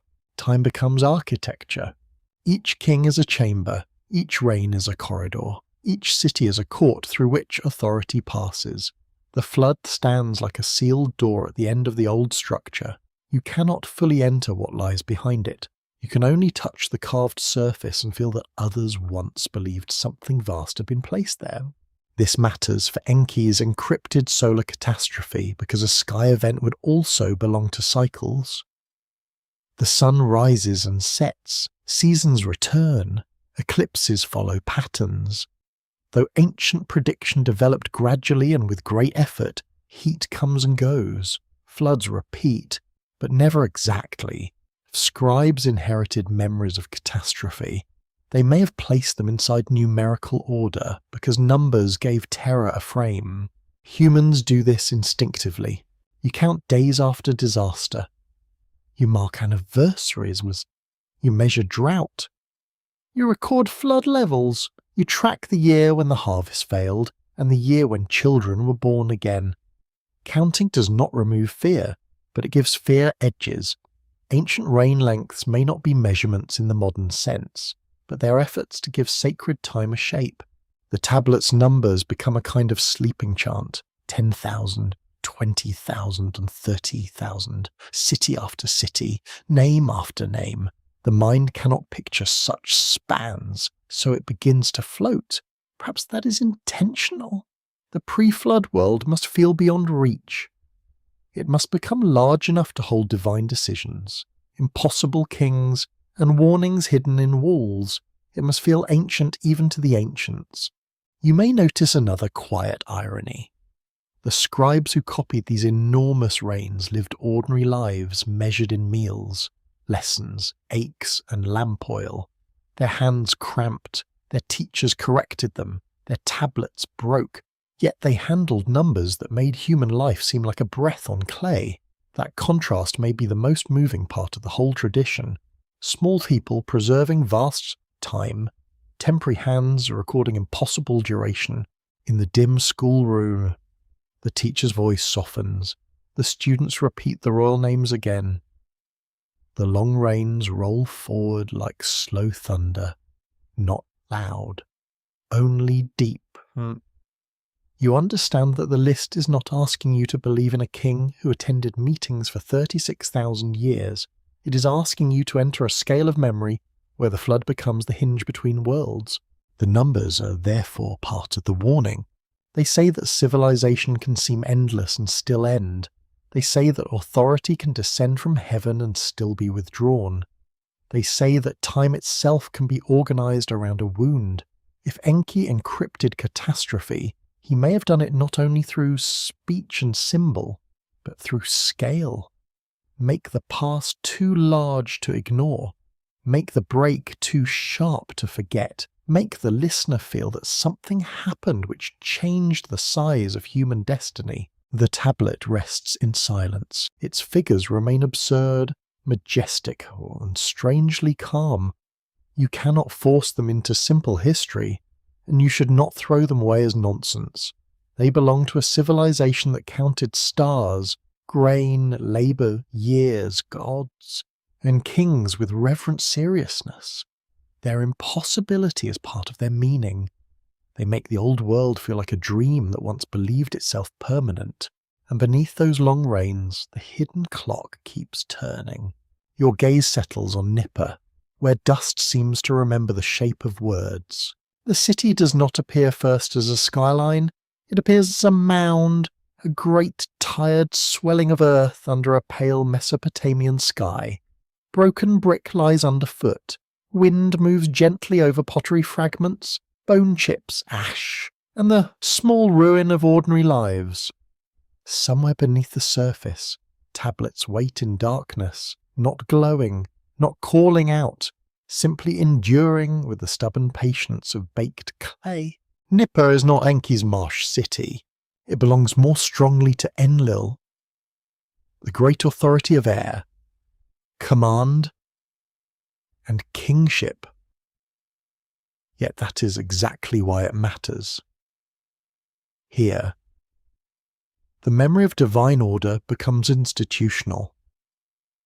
Here, as scribes copied texts, trained hands, formed minds, and helped preserve the stories that let later ages look backward into the broken glow before the flood. Without cities like Nippur, Enki's warning might have dissolved into voice, then rumour, then nothing. Clay is a strange, obviously, just putting the hero, and then he can his page. It is humble, heavy, and easily dropped by careless students, which must have happened constantly. Yet once fired by kilns, accident, or burning destruction, it can last beyond cedar, leather, papyrus, and boastful kings. A tablet does not need to survive whole to matter.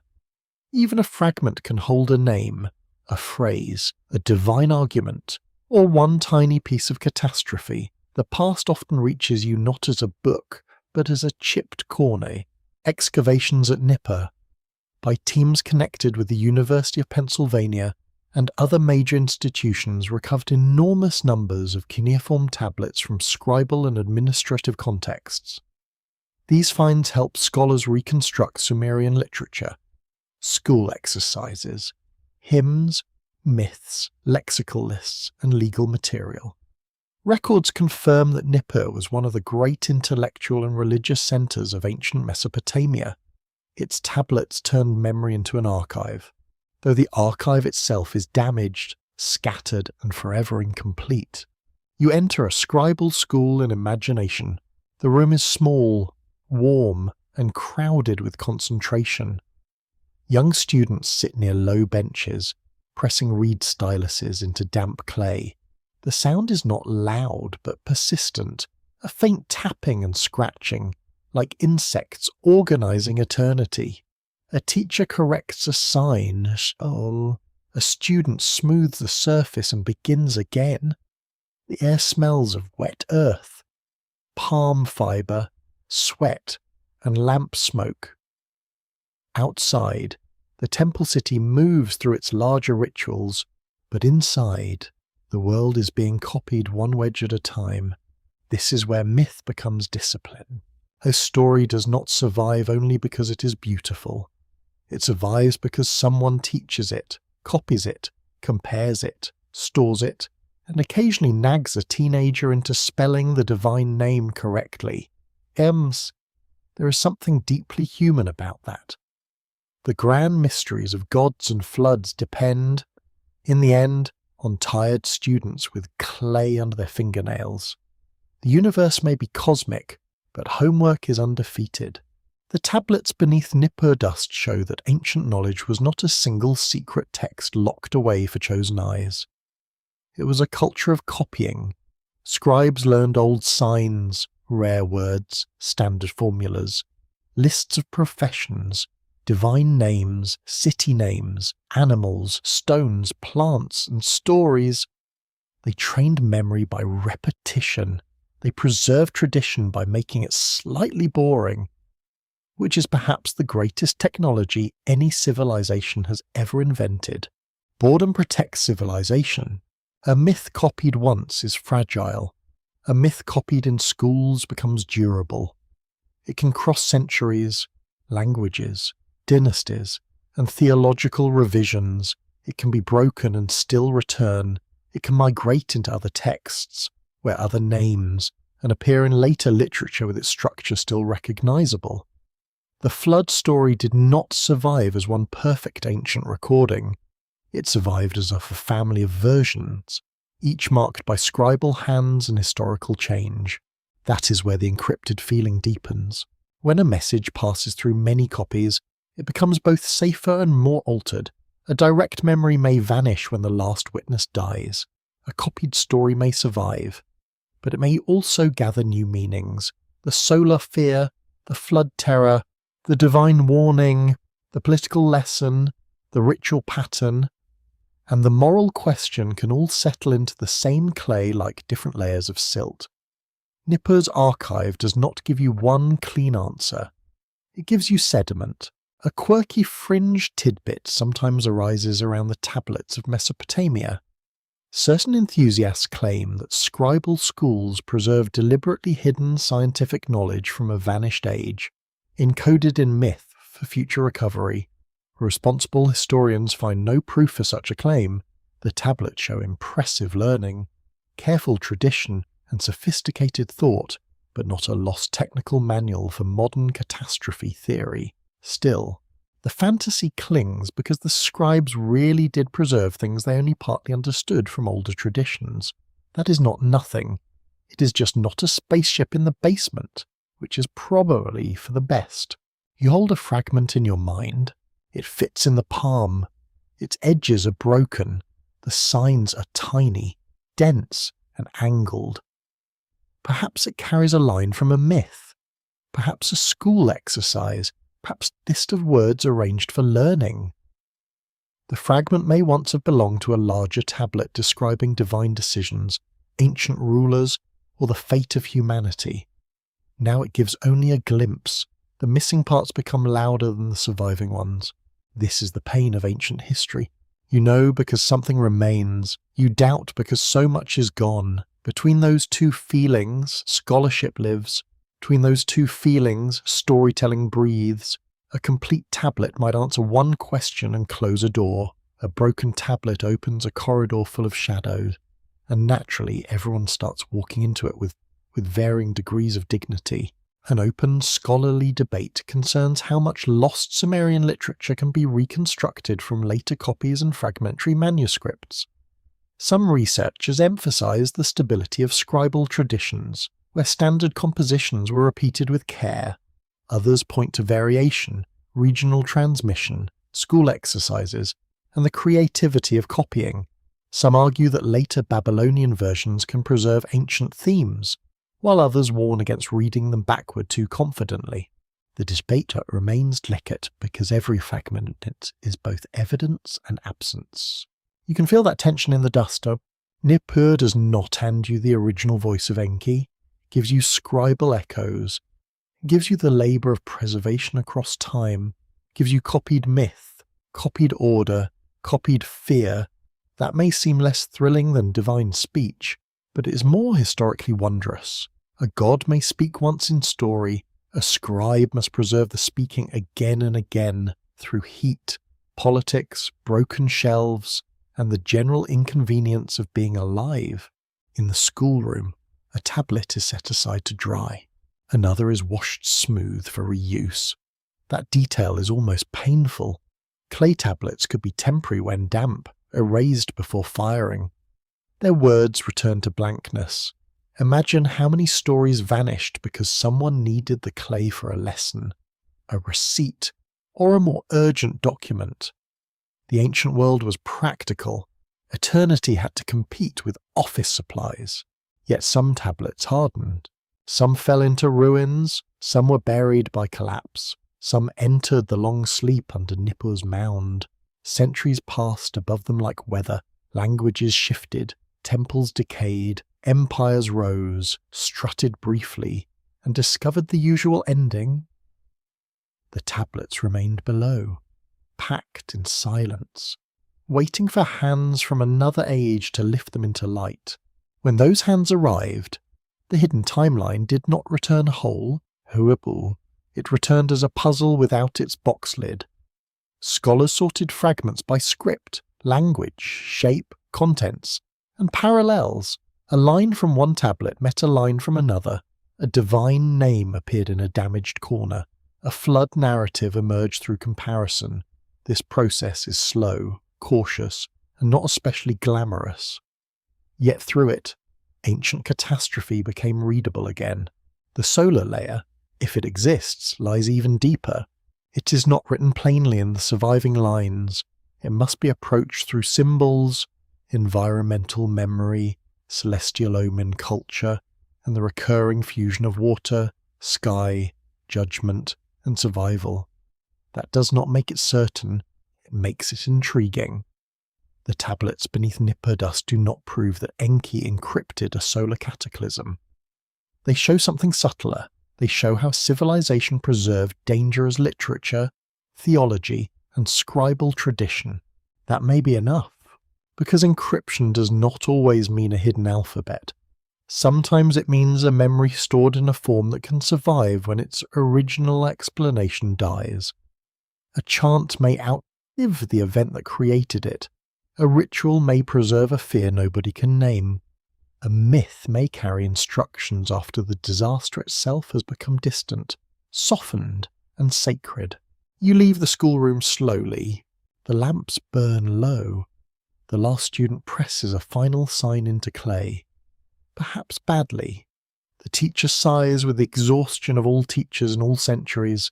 Outside, Nippur's temple precinct settles under starlight, and the wind moves fine dust along the ground. Beneath that dust, tablets wait, each one a small sealed knight. Some hold accounts of grain, some hold god lists, some hold stories where the world nearly ends. The past is not hidden because it wishes to tease you. It is hidden because time is heavy. And still, from under the weight, the clay speaks in fragments. A god warns through a wall, a flood rises. A city stands before disaster. Kings reign too long. Scribes copy what they inherit, somewhere between their careful signs and their broken silences. Enki's secret continues to move, not like a shout, but like water under earth. For a while, the sky above you looks harmless. It is wide, pale, and almost empty. The kind of sky that makes human worry seem slightly embarrassing. The river runs below it, the fields breathe beneath it, birds cross it without ceremony, yet ancient people knew that heaven could change its face. A familiar blue could become red with dust. A bright noon could darken under eclipse. A steady season could tilt into drought. Heat, storm, or hunger. The sky was beautiful, but it was never innocent. You stand in a Mesopotamian courtyard before dawn. The air is cool enough to touch gently. In a clay jar sweats near the doorway. Someone has left a bundle of herbs tied beside a small domestic shmeen, and the scent is dry, bitter, and calming. From a nearby roof, a watcher looks east. He's not a modern astronomer with polished instruments, but he's not careless either. His eyes know the horizon. His memory holds patterns. His world depends on noticing what changes. The first light appears. At once, the ordinary morning becomes a question. Perhaps the sun rises through dust and turns copper. Perhaps the crescent moon hangs too thin in a strange position. Perhaps heat comes early, pressing down before labour even begins. Perhaps a darkness crosses the sun in a way that makes animals restless and people silent. In such moments, the heavens do not feel distant. They feel close enough to accuse. A mainstream historical fact steadies this atmosphere. Mesopotamian scholars developed one of the most extensive traditions of celestial observation and omen interpretation in the ancient world. Later Babylonian tablets recorded eclipses, planetary movements, lunar appearances, and unusual sky signs with careful attention. Researchers at institutions such as Brown, Yale, and Oxford have studied these omen series as serious scholarly systems, not simple superstition. The sky was red because it was believed to participate in the fate of kings and cities and lands. That belief changes how disaster is remembered. If heaven sends signs, then catastrophe rarely arrives alone. It is preceded by warnings, omens, distortions, and small disturbances. An eclipse may not cause the flood, but it can belong to the same language of dread.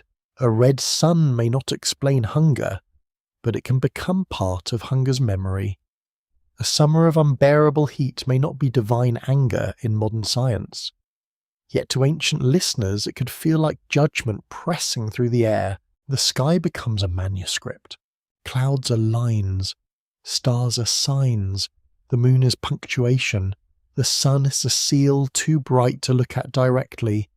Humanity lives below, squinting upward, hoping to understand enough to survive. There is humility in that posture. There is also fear. To read heaven wrongly is not like misreading a grocery list, though that can also ruin an evening.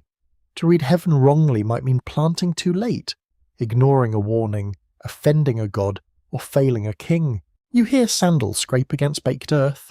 A temple servant crosses the courtyard with a bowl of water. The rim catches a pale reflection of the sky. He pauses, perhaps because the light feels wrong, perhaps because someone above has murmured. A bird calls once, then stops. The silence is not dramatic, it is worse, it is attentive. The whole morning seems to be waiting for interpretation. This is where Enki's hidden wisdom meets celestial fear. Enki does not belong mainly to the open sky. His home is the depth, the fresh water beneath the earth, the concealed source of fertility and craft. Yet his warning concerns a disaster that may involve the whole cosmos. Water rises, heaven decrees, the sun burns over the cities, the rivers swell or fail. The human world is caught between above and below, between bright danger and dark intelligence. That is a powerful arrangement. Above, the visible signs, below, the hidden meaning, between them, humanity, trying to work or eat, sleep, and not be erased by divine administration. It is a relatable position. Unfortunately, a quirky fringe tidbit appears in discussions of ancient sky fear. Some modern writers link Mesopotamian flood traditions with solar flares, plasma events, or sudden changes in solar output, imagining ancient observers watching the sun behave violently. No tablet clearly states this, and professional scholars do not treat it as established evidence. Still, the speculation grows from a real ancient habit, the habit of connecting unusual skies with earthly crisis. The leap may be too far, but the starting point is genuine. You do not need to accept the leap. You can simply notice the anxiety. Imagine a year when the sun seems crueler than usual. The canals sink, reeds dry at their tips, dust enters the mouth when people speak, the bodies of animals grow thin. People begin to compare the present season with old ones, and memory becomes a courtroom. Was there once another year like this? What happened then? Which offerings were made? Which ruler failed? Which god was angered? Ancient disaster is never only physical. It is social, moral, and cosmic all at once. Then imagine the opposite terror. Too much water, a season of swollen channels, banks collapsing in the night, mud walls softening at their bases, grain stores threatened, boats torn loose, the sky hidden for days under heavy weather, thunder rolling across the plain like divine furniture being dragged badly overhead. Again, heaven becomes dangerous. Again, water and sky join forces. Again, people ask what warning they failed to hear. Records from environmental and archaeological studies show that southern Mesopotamia was shaped by shifting river courses, flooding, salinity, and climate pressures across long periods.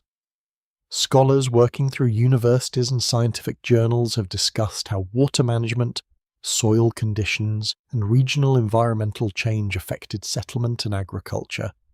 These studies do not prove a single mythic flood.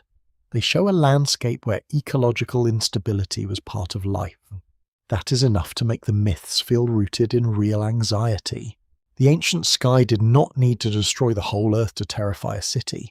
It only needed to threaten the next harvest. A short season of failure can become a long memory. A river disaster can become a divine decision. An eclipse can become a black mark on a king's reign. A terrible heat can enter stories as punishment from above. When such memories are copied for centuries, they do not remain raw reports. They become shaped, ritualized, and placed among gods. The result is not falsehood, it is transformation. An open scholarly debate continues over the relationship between omen traditions and empirical observation in Mesopotamia. Some researchers emphasize the systematic recording of celestial events. seeing it as a foundation for later astronomy. Others stress that observation was embedded within divination, politics, and temple scholarship. Another view holds both together, arguing that ancient scholars could be careful observers while interpreting the heavens through a sacred worldview. The debate matters because it prevents a lazy mistake. Ancient sky watchers were not foolish. They were working within a different map of reality. You look upward with them. The sun has climbed higher now, and the courtyard stones begin to warm. A fly circles the rim of the water bowl. The watcher on the roof shades his eyes. In the distance, someone begins a chant. Not loud, not theatrical, but steady enough to make the morning feel held in place. The world continues, yet the sky has entered every thought. This is what it means for heaven to become dangerous. It does not always split open.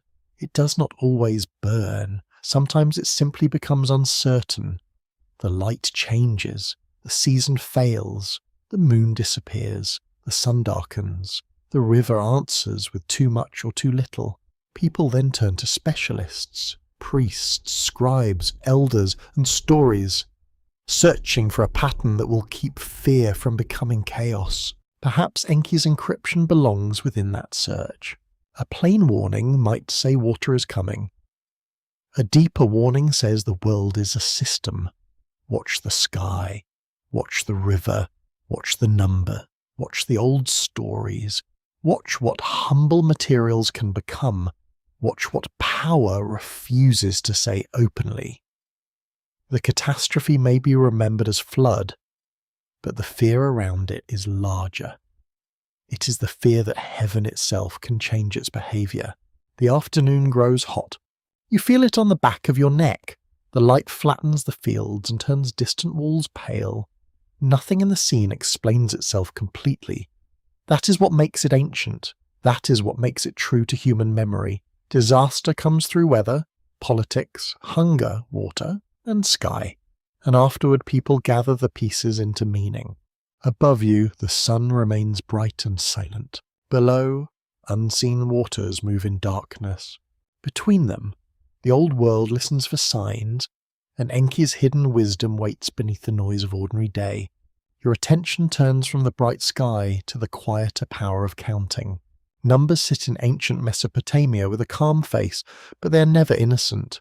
They measure grain, labour, land, debt, offerings, stars, months, and reign so long they seem to drift away from human life. They belong to administrators with sharp eyes, merchants with careful hands, priests watching the heavens, and scribes who learn that a crooked sign can turn a modest account into a small disaster. Numbers look dry from a distance. Up close, they breathe. You enter a tablet room at dusk. The walls hold the day's last heat. A lamp has just been lit, and its flame bends when someone passes the doorway. On a low surface rests a clay tablet still damp enough to receive marks. Beside it lies a reed stylus with its cut end darkened by use, though the smell is simple. Earth and oil smoke, with a faint bitter trace from the lamp somewhere nearby. A teacher recites a table of values in a voice that has survived far too many students. The Mesopotamians counted with extraordinary skill. One mainstream historical fact rests here with quiet authority. Ancient Mesopotamian mathematics used a base 60 system, and scholars at Yale, Columbia, Oxford, and other major research centres have studied its tablets for generations. This system allowed sophisticated calculations involving fractions, areas, volumes, reciprocals, and astronomical cycles. Its legacy still shapes the way you measure hours, minutes, and the circle. Every time you say 60 seconds, an ancient scribe politely clears his throat. That small survival matters. It proves that numerical habits can cross thousands of years, while their original temples fall. Numbers can hide in ordinary life so completely that you forget they are historical artifacts. You wear Mesopotamian time on your wrist.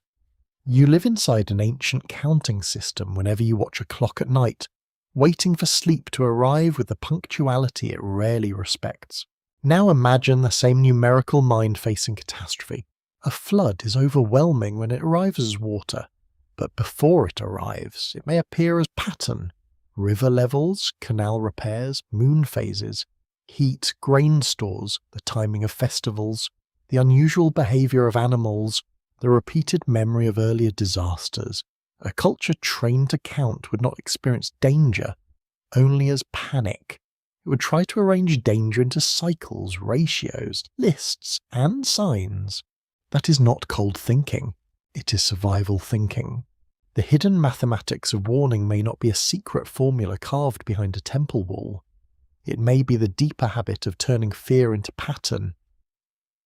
When the old stories speak of long reigns, repeated cities, divine councils, measured vessels, and chosen numbers, they reveal a world where order matters even at the edge of destruction.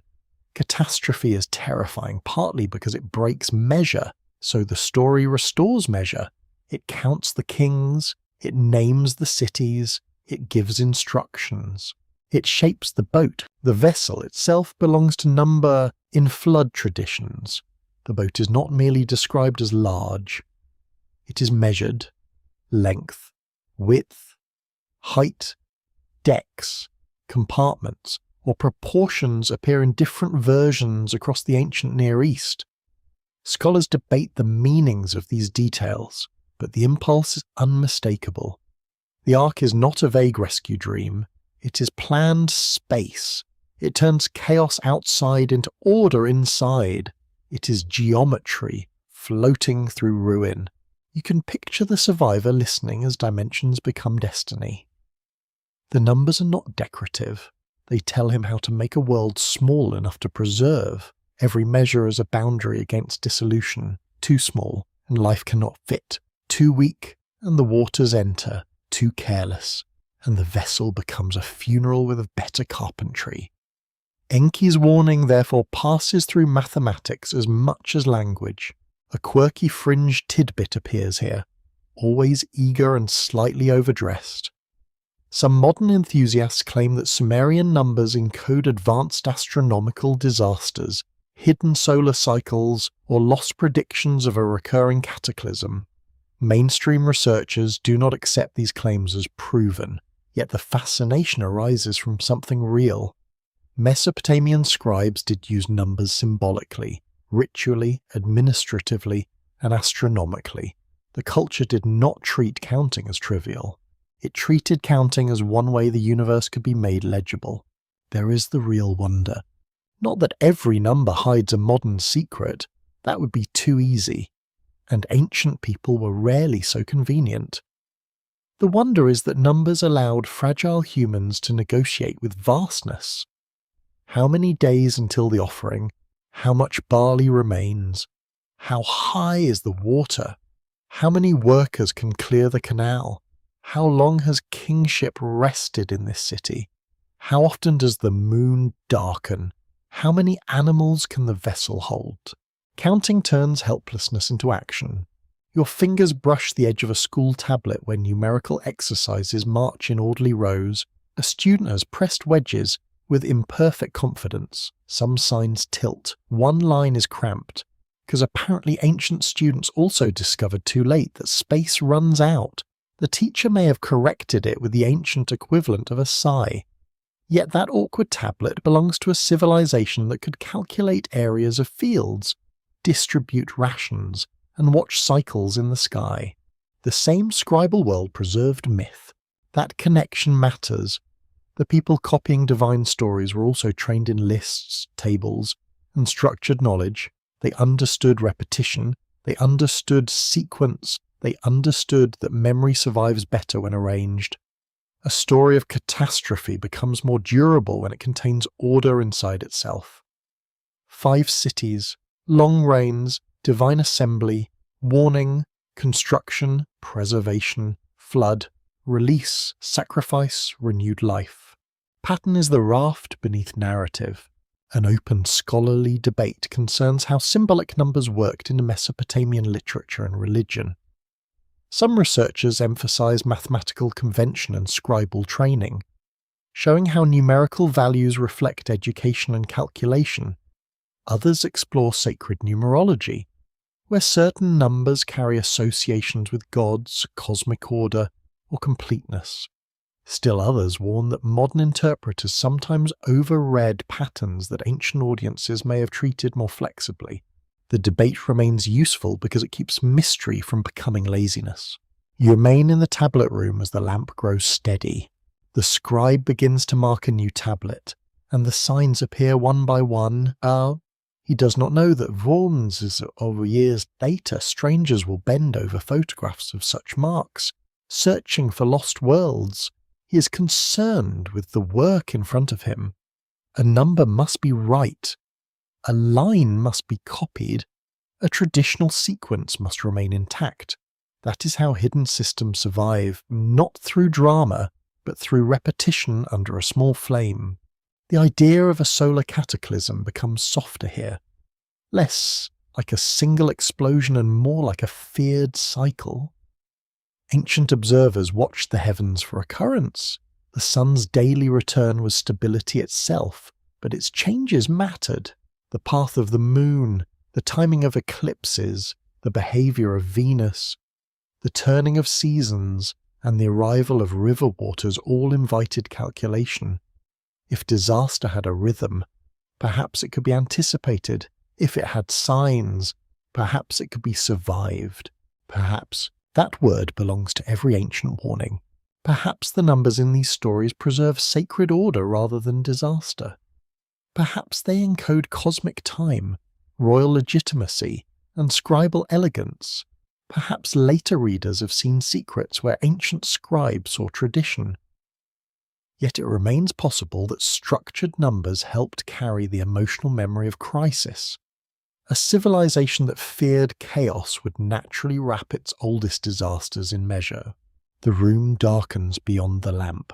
Outside, the sky is full of stars, each one seeming fixed from the ground, though nothing in heaven is truly still.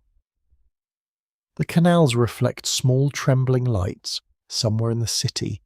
Grain is counted into storage somewhere else. An offering is measured. A student repeats a table until the words become almost sleep. The whole culture breathes through number. Not because numbers remove uncertainty, but because they make uncertainty bearable. Enki's warning fits that world. He does not simply reveal danger. He gives form to response, measure the vessel, or gather what must be saved, convert panic into procedure. The hidden mathematics of warning is the transformation of dread into steps a human hand can follow. That may be the most merciful encryption of all. Because when the sky becomes strange, when the rivers rise, when the old order begins to loosen, no one can hold the whole catastrophe in the mind, but a person can hold one measurement, one plank, one sealed seam, one counted animal, one jar of seed, one instruction repeated in the dark until action begins. The tablet dries slowly. The numbers harden. And somewhere beneath their calm surfaces, the ancient fear of disorder is folded into a system that still ticks softly. In the minutes of your own night, your thoughts settle now on the first human breath inside the Siri. Not the heroic breath, not the triumphant breath, something smaller, more practical, and slightly tired.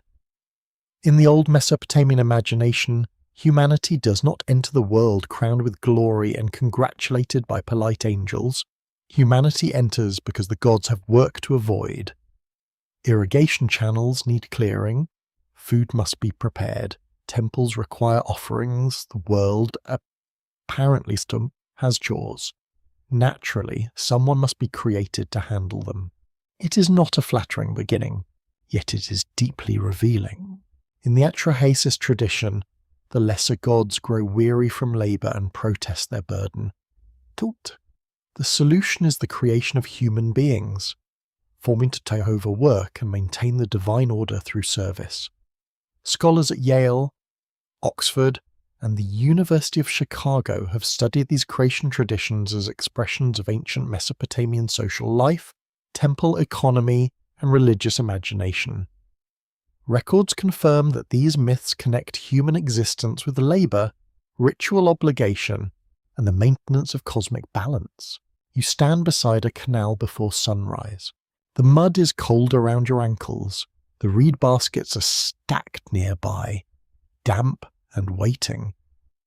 A work crew gathers in silence, not because they are noble symbols, but because it is early and nobody feels poetic before breakfast. The first light spreads slowly over the water, and mosquitoes rise with offensive enthusiasm. A man lifts a hoe. A woman adjusts a basket strap. Someone coughs. Someone mutters about the foreman. Humanity begins the day exactly as humanity often does, with labour and mild resentment. The myth understands this. It does not pretend that civilization appears by magic alone. Cities need workers, fields need water, temples need food and textiles, kings need records, gods need offerings, human bodies become the moving parts of order. In that sense, the creation story reflects a real ancient world where labour organisation was essential. Bayur. Administrative tablets from early Mesopotamia record rations, workers, fields, animals, and goods with careful attention. The divine story is grand, but its foundation smells like mud and barley. That is important for Enki. He is often connected with wisdom, craft, purification, and creation. In some traditions, he helps shape humanity through cleverness and deep knowledge. He is not merely saving a species later because he feels sentimental. He is connected to the very idea that humans have a role inside the system. They may be noisy, they may be fragile, they may complain, reproduce, and disturb divine sleep, but they are also necessary. Necessary is a straight in canalite creed. It is not glamorous, it does not flatter the ego. It says your existence matters because the world has a structure and your hands keep touching it. You dig, carry, bake, weave, count, sing, mourn, and remember. You make offerings because offerings maintain relationship. You work because work keeps chaos at a distance. You tell stories because stories keep meaning from leaking away. A quirky fringe tidbit often appears around the Mesopotamian creation of humans. Some speculative writers claim the myth preserves an ancient account of beings engineering humanity as a servant species. Mainstream scholarship does not treat this as evidence for literal, non-human intervention. The texts belong to ancient religious storytelling, not modern biology. Still, the idea clings because the myth does describe humans as made for service, and that makes modern readers uncomfortable in a very modern way. The discomfort is useful. It reminds you that ancient people did not always imagine humanity as the centre of all things. Human beings were part of an arrangement larger than themselves. Their dignity did not come from ruling the cosmos. It came from participating in it. However heavily, however wearily, the world was not made easy for them. It was made meaningful through obligation. You hear the canal water shifting against the bank.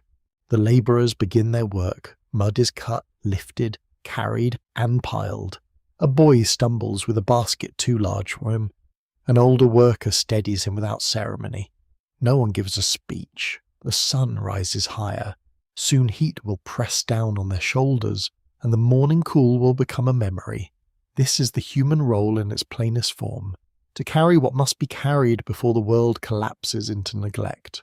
In the myth, however, the human role becomes a problem. Humans multiply. Human noise rises. Their presence, once useful, becomes unbearable to certain gods. This is a grimly familiar pattern. A system creates workers, depends on them, then resents the consequences of their existence.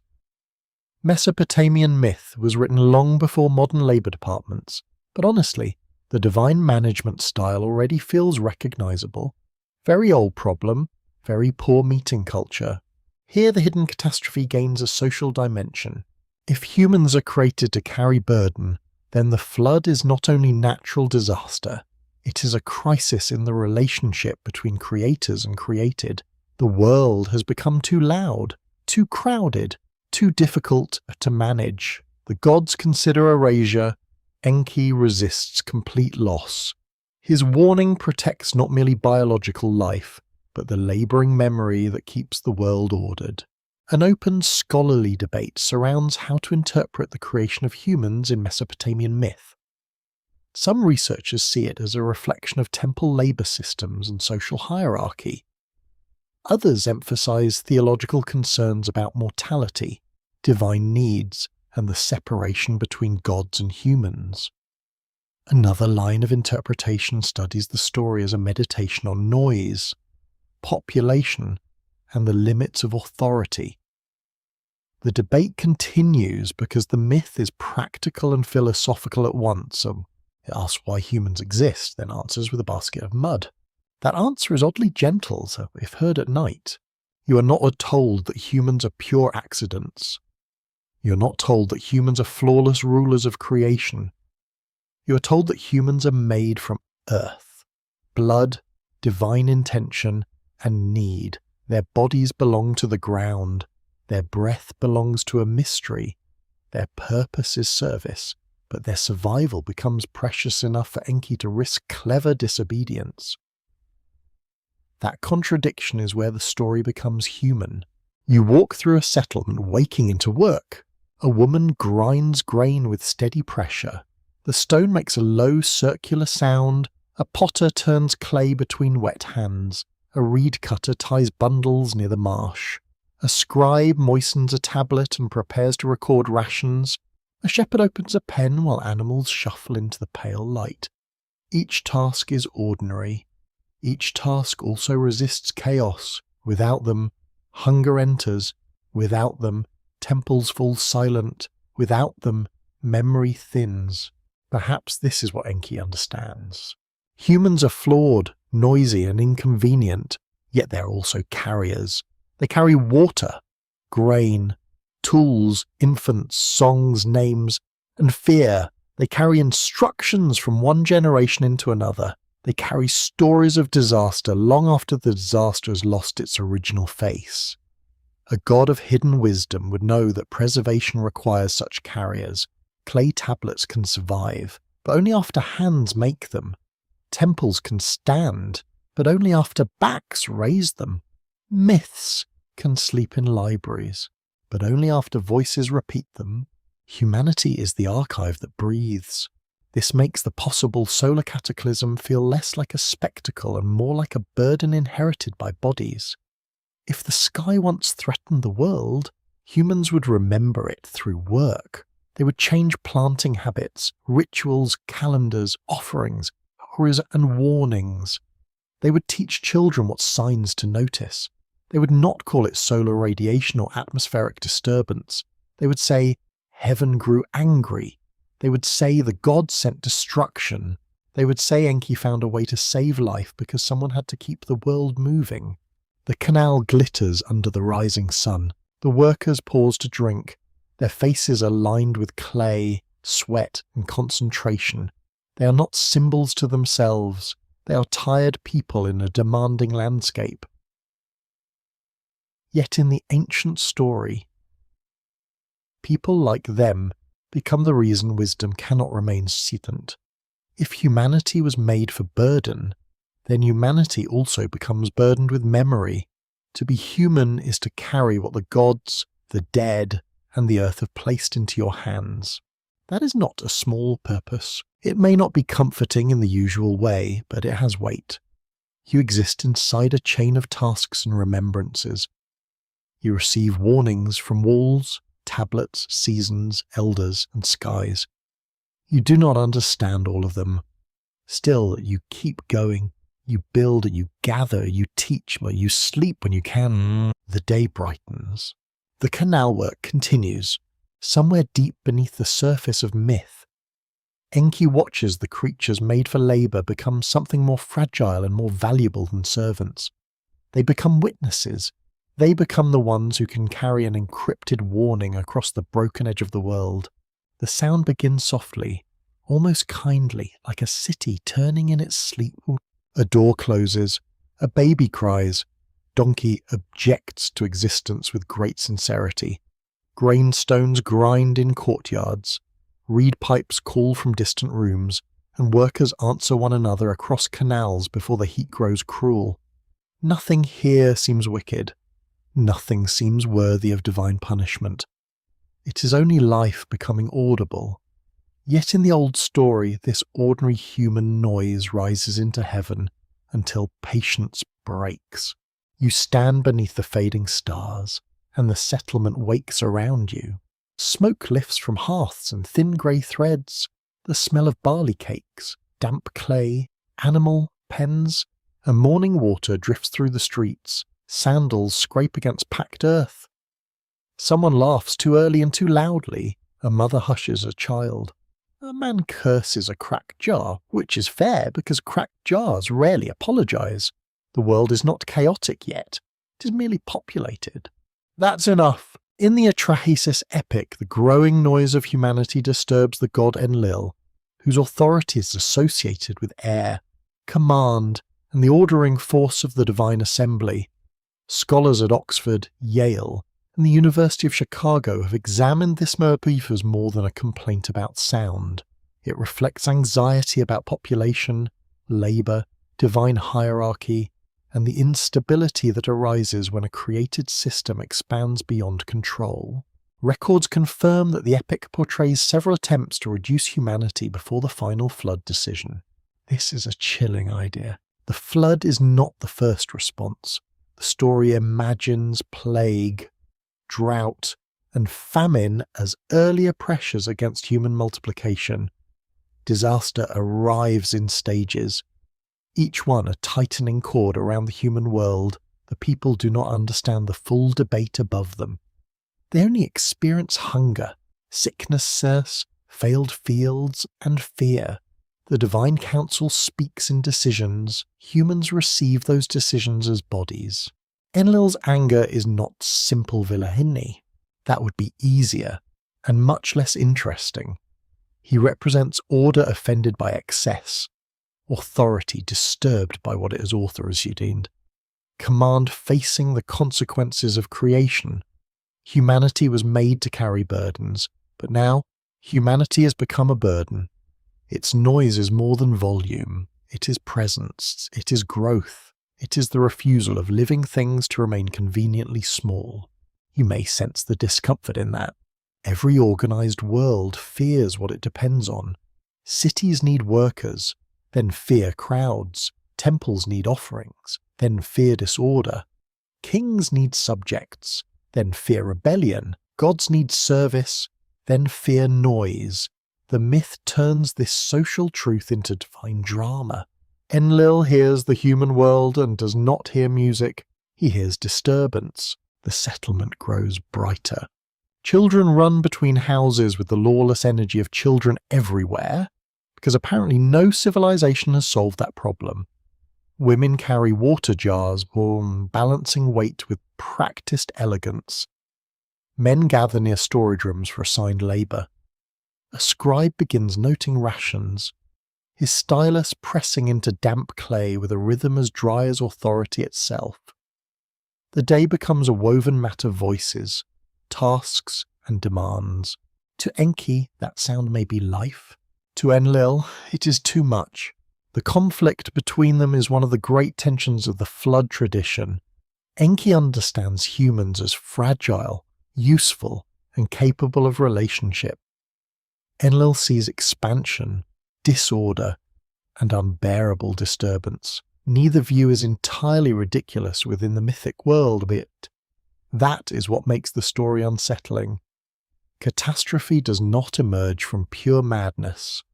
It emerges from a council where order or fear, weariness, and authority combine until destruction seems administratively reasonable.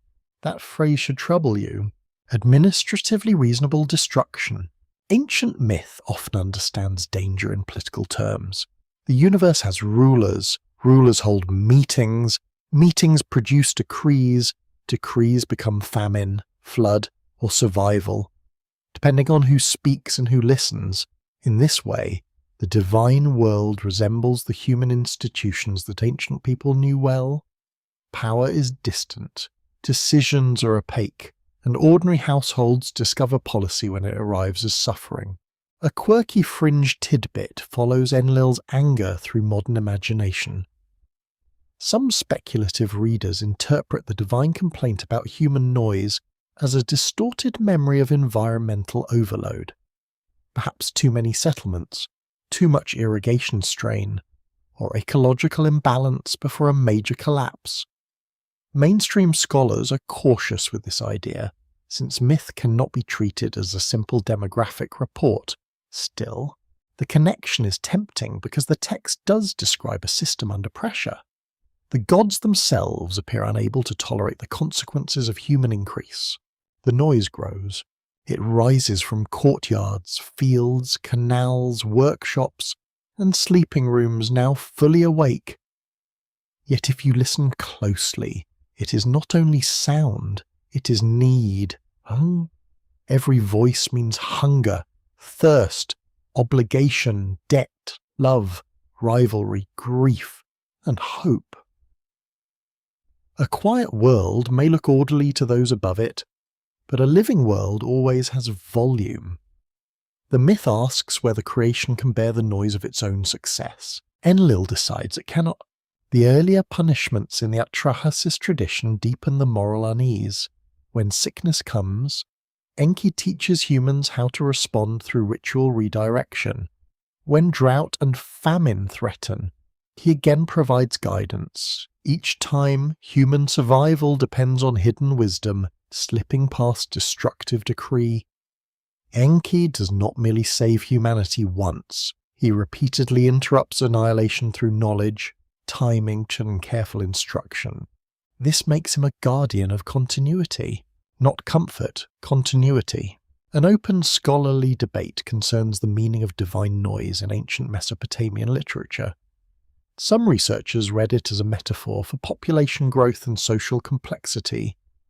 Others connect it with ritual imbalance, suggesting that human sound may represent improper relation between gods and mortals. Another interpretation treats noise as a literary way of expressing the gods' loss of control over their own creation. The debate remains open because the word carries both physical and social force. Noise is sound, but it is also disorder heard from above. The sun climbs higher, and the city grows harsher. Heat sharpens odours from animals and canals. Flies settle on wet clay. The sound of work becomes less gentle, more strained. You begin to understand why ancient storytellers placed catastrophe inside the tension between labour and authority. A city is never quiet because survival is never quiet. Fields demand attention. Water demands control. Children demand everything, preferably immediately. Human life is a continuous request. Perhaps Enlil hears all requests as accusation. Perhaps the noise reminds him that creation has become independent. Humans are no longer tools resting neatly in divine hands. They have houses, children, animals, songs, complaints, and memory. They make patterns not fully controlled by those who made them. They are becoming history. That may be the deepest offence. The hidden timeline tightens around this thought.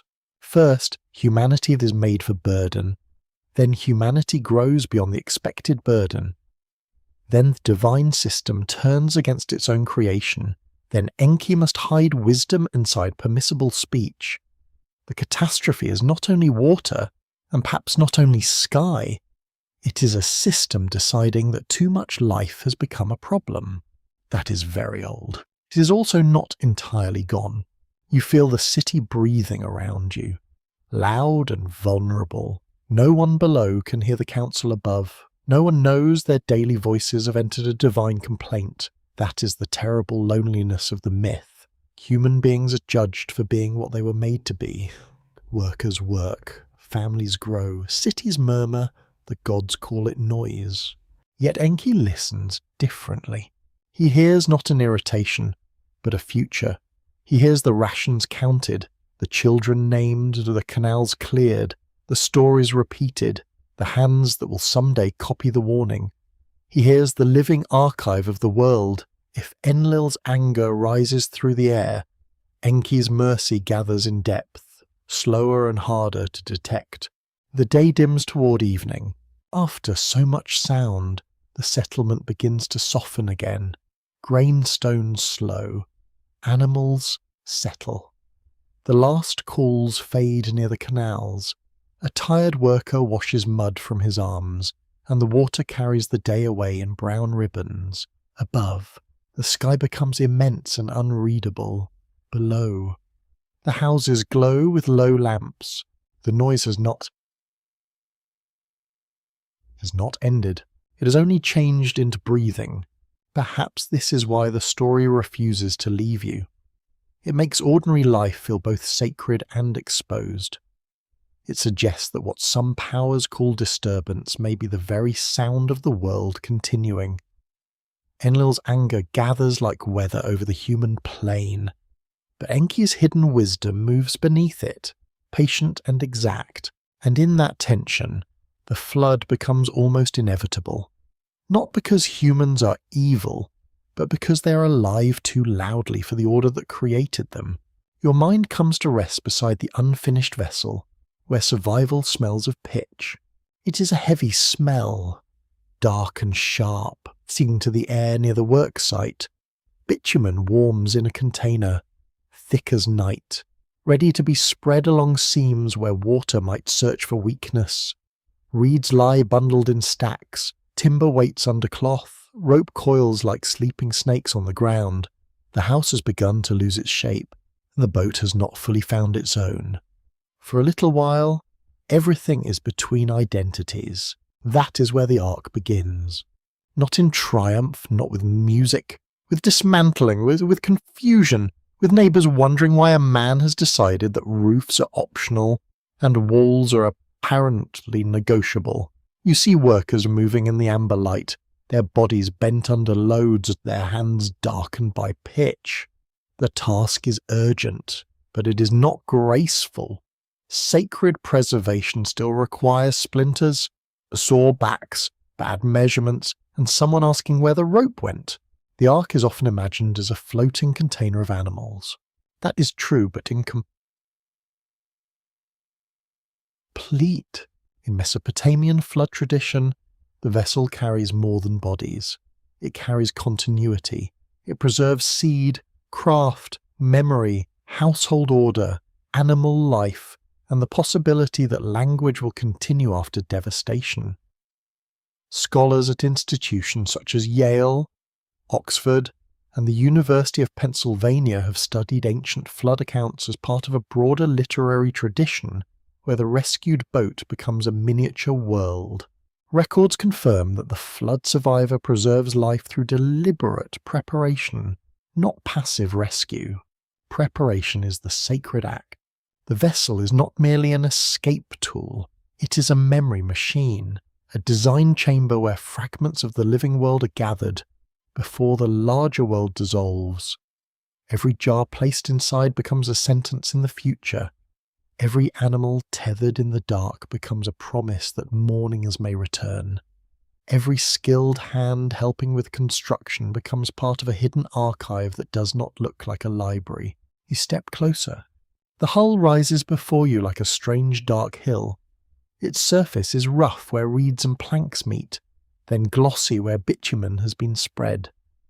The pitch catches the low sunlight and reflects it in black flashes. It is not beautiful in the royal sense. It is beautiful in the way a locked door is beautiful during a storm. Its purpose gives it dignity. Inside, compartments take shape. A divided interior matters because preservation requires separation. Grain must not spoil. Animals must not trample stored goods. Tools must be secured. Water must be kept out. The ark is chaos resisted by careful arrangement. Outside, the coming catastrophe will make boundaries meaningless. Field and river, House and canal, road and floodplain will blur into one wide ruin. Inside the vessel, boundaries become holy. This is one reason the Ark feels like a cosmos. A cosmos is ordered space. It is a place where things belong in relation to other things. Ancient people often understood creation itself as the separation of waters. Land, sky, names, functions, and domains. The flood reverses creation by mixing what should be distinct. The Ark answers by gathering distinctions into a protected shell. It is not just a boat, it is a small argument against unmaking. A quirky fringe tidbit drifts near this image. Some alternative writers have proposed that the Ark represents a capsule of advanced knowledge, a deliberate time vault built to carry science through a solar disaster. Mainstream scholarship does not find evidence for a hidden scientific vault in the ancient texts, yet the symbolic idea is not entirely foolish in emotional terms. The vessel does carry knowledge, though not in the form of steel instruments or secret equations. It carries knowledge as seeds, animals, tools, skills, rituals, and remembered instructions. That is older than science, and without it, science itself would never arrive. The Ark also changes the meaning of selection. Not everything can be saved. That is the harshest part. A vessel has limits. Even a mythic vessel has an inside and an outside. The story does not linger over every excluded object, every abandoned house, every beloved tool too heavy to bring. But you can feel them, a clay figurine left on a shelf, a grandmother's grinding stone, a painted bowl, a child's sleeping mat, the ordinary things that make a life feel like itself. Survival always has a shadow. The survivor must choose what belongs to the future. That choice is practical, but it becomes philosophical. What is essential food? Water, breeding animals, seeds, tools, people who can work, remember, and begin again. The Ark is therefore a hard lesson in civilization stripped to its bones. When disaster comes, luxury learns how little it weighs beside grain. You hear animals now, lowing, bleating, scratching, uneasy breathing. Their bodies make the vessel warm before it has even touched the water. They do not understand divine counsels or hidden warnings. They know smell, confinement, fear, and the unfamiliar sound of humans working too quickly. Their innocence matters. The flood threatens more than the noisy human city. It threatens life without language. Enki's mercy widens beyond people, which is perhaps why the vessel becomes so deeply moving. It carries the speechless. A mainstream historical detail gives the scene texture. Southern Mesopotamia depended on domesticated animals, grain agriculture, river transport, and stored produce, all of which appear constantly in administrative and economic records. Ancient households were not isolated emotional units. They were economic systems involving people, animals, tools, grain, textiles, and obligations. The Ark gathers that practical world into mythic form. It preserves a household expanded until it becomes our model of creation. An open scholarly debate surrounds the cultural function of flood vessels in ancient Near Eastern literature. Some researchers emphasize their roots in riverine life and practical boat technology. Others interpret the vessel as ritual symbolism, a protected womb of rebirth moving through cosmic waters. Another view considers it a literary bridge between destruction and renewed kingship, where social order must survive in condensed form. The debate remains open because the Ark is stubbornly both practical and symbolic. You do not have to choose one meaning. The vessel can be carpentry and cosmos. It can be escape and archive. It can be a boat in a flood story and a dream of continuity shaped by people who knew water too well. Ancient images are often generous that way. They let several truths rest together in the same dark hold, trying not to step on the goats. The work continues as night deepens. Lamps are placed along the frame. Their light trembles across faces, ropes, and pitch-black seams. Someone lifts a jar into place, someone checks a binding, someone prays under his breath, so not theatrically, only because fear sometimes needs a rhythm. The vessel grows more complete, but also more frightening. An unfinished arc can be dismissed as madness. A finished arc suggests the warning might be real. That is a lonely threshold. Once the boat is ready, denial becomes harder. The survivor can no longer pretend he is merely obeying a dream for amusement. The structure stands before him, solid, costly, and absurd under a clear sky. It has consumed his house, labour, reputation, and ordinary future. It waits for a disaster only hidden wisdom has announced. Perhaps this is why Enki's instruction is so severe. A half-built warning cannot survive a full catastrophe. The message must become material. Words must become planks. Dreams must become sealed seams. Belief must become weight. Without embodiment, even the truest warning remains a sound fading in a room. The ark is that embodiment. It is memory turned into architecture that can float. You stand at its entrance and feel the cool interior breathe outward. It smells of reed, wood, pitch, grain, animal hair, and human anxiety. Inside our darkness waits, not empty, but organised. The vessel is already a night before the storm. A protected darkness meant to carry life until light becomes safe again. This gives the encrypted solar question a different shape. If catastrophe once involved skyfire, failed seasons, or celestial dread, the ark answers not by explaining the sun, but by preserving what the sun might destroy: seeds against famine, animals against extinction, skilled hands against collapse. The message does not need to name every danger. It needs to keep life moving through the dangerous interval. Perhaps that is the deeper wisdom. A warning that only predicts disaster is incomplete. A warning that preserves continuity becomes sacred. Enki's mercy is not merely that one man survives, it is that the world's recoverable pattern survives with him. Work survives, food survives, memory survives. The future is packed carefully into darkness, sealed against waters no one can command. The night grows quiet around the vessel. The city beyond still breathes with ordinary confidence. The stars remain sharp. The sun is gone for now, leaving only the cooler authority of darkness. The ark stands in the half-light, too large to ignore and too strange to explain. It is a machine of memory, a womb of civilization, a sealed answer to a catastrophe not yet visible. And inside its silent chambers, the fragile world waits to be carried. Your thoughts drift beyond the first vessel into later echoes of the same fear. The land changes its voice, but not its unease. Cities rise, fall, and are renamed by the tongues that never knew the first marsh paths. Temples grow taller, kingdoms sharpen their borders, scribes inherit old stories and dress them in new grammar.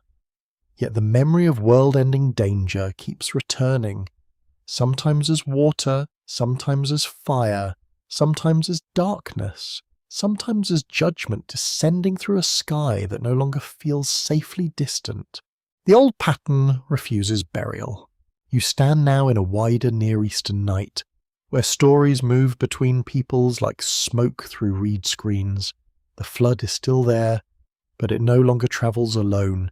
It gathers companions, burning heat, withheld rain, blackened skies, divine anger, mountains split by storm, seas that rise like beasts, stars that seem to fall from their appointed calm. Each tradition speaks in its own sacred accent, but the emotional weather is familiar. Heaven becomes unstable, earth becomes fragile, and humanity becomes very small. That smallness matters. a mainstream historical fact helps anchor the drift. Ancient Near Eastern flood traditions appear in several literary forms, including Sumerian, Akkadian, Babylonian, and later Hebrew compositions. Scholars at Harvard, Yale, Oxford, and the University of Chicago have compared these traditions carefully, noting shared motifs such as divine decision, warning, a chosen survivor, a vessel, preserved life, and sacrifice after survival. These parallels do not make the stories identical. They show a long conversation across cultures about catastrophe, judgment, and renewal. The conversation becomes deeper when fire enters. Water destroys by covering, dissolving, and erasing boundaries. Fire destroys by consuming, drying, brightening, and leaving ash where form once stood. Ancient imagination often places these dangers close together because both undo the ordinary world. One makes everything too wet. The other makes everything too dry. A flood and a drought can be opposites, yet both can end a harvest, empty a city, and turn confident people into watchers of signs. You feel the heat of that thought. A dry wind passes across the plain. It carries the scent of dust, old straw, and distant smoke. The river is no longer at your feet in this vision. Instead, the earth opens in pale cracks. A shepherd looks toward a horizon made dim by suspended grit. The sun's a red disk, softened by haze and made more frightening by its softness. It does not blaze heroically. It stares. Ancient people had many reasons to fear such skies. Dust storms, smoke, drought, eclipse, volcanic haze from distant events, and seasonal extremes could all alter the appearance of heaven.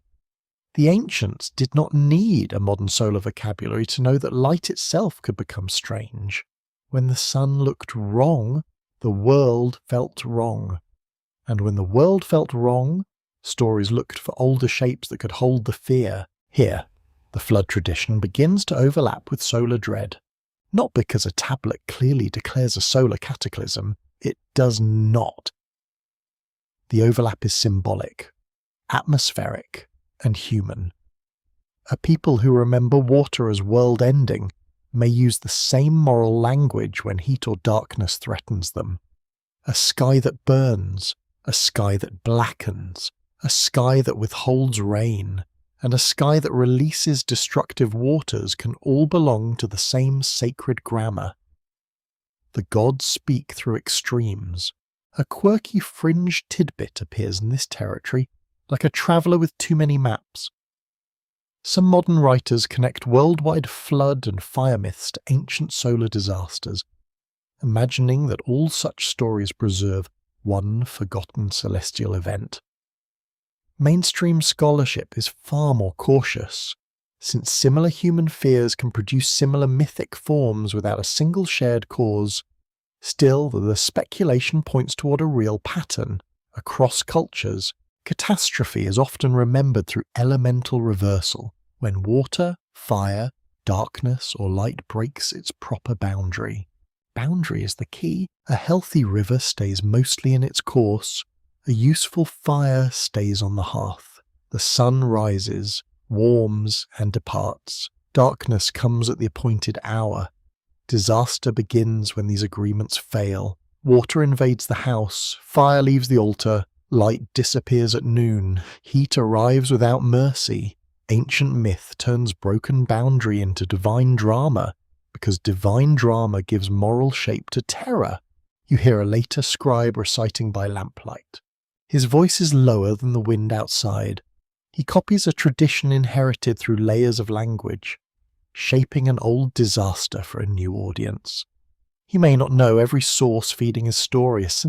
He may not care in the way a modern historian cares. His work is not a footnote machine. It is memory under priestly supervision. He preserves what serves meaning, worship, and warning, and identity. This is how echoes travel. They do not travel as exact recording. They travel as transformed necessities. A flood survivor becomes a righteous figure, a wise figure, a chosen figure, or an ancient king granted hidden knowledge. A divine counsel becomes judgment, a warning becomes covenant, obedience, ritual, or moral test. Water remains, but fire waits nearby because every later generation knows destruction can wear more than one face. An open scholarly debate concerns how flood traditions moved across ancient Near Eastern cultures. Some researchers emphasize literary borrowing and adaptation, tracing how motifs passed between scribal communities. Others focus on shared environmental experience in riverine civilizations, where flooding and drought created recurring dangers. Another approach studies theological transformation, asking how older myths were reshaped to fit new ideas about divine justice and human responsibility. The debate continues because the transmission is rarely simple. Stories migrate with merchants and with captives and scribes, priests, and frightened grandparents. The frightened grandparents may matter more than anyone admits. They tell children what happened when the river rose too high. They remember the year vow, the sun burned the fields. They recall the strange darkness, the failed lambing season, the sickness after stagnant water, the famine prices, the smell of smoke. Their stories are not literature yet. They are warnings beside a cooking fire later. Scribes refine them, priests interpret them, kings use them, but the first power may be domestic fear, repeated until it becomes sacred. You sit beside such a fire, the flames are low, contained by stones. Beyond their circle, the night is vast and full of unseen movement. An elder speaks softly, because sleep is near, and children listen better when fear is not shouted. She tells of a time when waters covered the familiar ground, and of another time when the sky withheld mercy. She does not explain climate systems. She says people forgot proper order. She says signs were ignored. She says one wise figure listened. That figure changes names. Sometimes he's guided by a god of wisdom. Sometimes he survives because of righteousness. Sometimes he is king, sage, father, or ancestor. But the function remains similar. One person receives or preserves the warning that others miss. That is the recurring ache in these stories. Catastrophe is collective, but survival begins through attention. Perhaps this is why Enki's encrypted warning can echo in later forms without being named. The god of deep wisdom becomes less visible, but the structure of hidden instruction remains: a dream, a command, an omen, a prophecy, a ritual preparation, a vessel, a remnant. The old machinery continues beneath new names, like water moving under stone. The solar element, too, may survive as mood rather than statement. Later traditions often imagine final or purifying destruction through fire, darkened luminaries, falling stars, or transformed heavens. These images do not prove one ancient solar event. They reveal how human beings place ultimate fear in the sky, because the sky is the largest visible power over life. When the heavens change, no roof feels sufficient. When the sun fails or burns too fiercely, kings and farmers stand equally exposed. That equality is missing. A palace may rise above a hut, but both sit under one sky. A flood may reach the poor first, but water does not respect royal titles for long. Drought may begin in fields, but hunger climbs the social ladder with quiet determination. Fire, darkness, and failed seasons remind civilization that hierarchy is not armor. Ancient catastrophe stories know this very well. They strip humanity down to breath, memory, and obedience to warning. You watch the flames shrink beside you, smoke lifts in a thin line, carrying the scent of ash into the dark. The elder's story slows. The children lean against sleeping mats, somewhere far away, perhaps in another city. Another scribe copies another version of destruction. Water in one text, fire in another, darkness in another, a divine warning hidden inside all of them. The echoes do not settle into certainty, they widen the mystery. Perhaps ancient people remembered repeated disasters, each generation adding its own fear to inherited forms. Perhaps flood and fire became paired because they were the two clearest images of uncreation. Perhaps later sky judgments preserved emotional traces of solar dread, not as science, but as sacred atmosphere. It is possible that Enki's hidden warning did not remain confined to one story. It became a pattern by which cultures imagined survival itself. The night grows softer, the fire becomes ember, the sky above is calm again, or appears calm, which is not quite the same thing. Behind every later echo, the old question remains awake. What does humanity do when heaven stops behaving? The answer changes from tablet to tablet, but it always returns to attention, preparation, and memory, and somewhere within those later echoes, beneath water, fire, darkness, and judgment, the first whisper of wisdom still seems to move quietly through the world. The lamp flame trembles, and a priest bends over clay in the dark. His room is not silent, but it is careful. You hear the soft scrape of a reed stylus, the tiny click of a tablet being turned, the low breath of someone trying not to forget a line learned long ago. Outside, the temple courts have emptied into night. Footsteps fade near the gate. A dog barks once, then decides the ancient world can defend itself for a while. Inside, under a small flame, fear is being copied. This is not fear as panic. It is fear made disciplined. The priest or scribe does not run through the street shouting of the flood. He presses signs into damp clay with measured patience. He preserves old divine names, ritual phrases, warnings, king lists, hymns, and stories of destruction. His hand moves steadily because the work is sacred, but also because the work is trained. A trembling hand makes bad wedges, and bad wedges annoy teachers, gods, and future scholars in equal measure. Records confirm that Mesopotamian temples and scribal schools preserved vast bodies of ritual, literary, lexical, mathematical, and omen knowledge across many centuries. Scholars at Yale, Oxford, Harvard, and the University of Pennsylvania have studied how scribes copied inherited compositions as part of formal education and priestly tradition. This copying was not casual memory. It was a professional system through which culture survived dynastic change, conquest, and the slow erosion of spoken tradition. You sit near the wall and watch him work. The room smells of wet clay, warm oil, old reeds, wool, and faint incense from an earlier offering.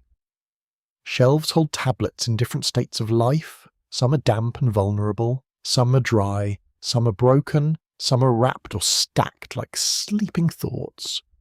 Each tablet carries a portion of order, a list of gods, a ritual for danger, a lament for a ruined city, a hymn to a power older than the scribe himself. The scribe may not fully understand every ancient line. That is not an insult.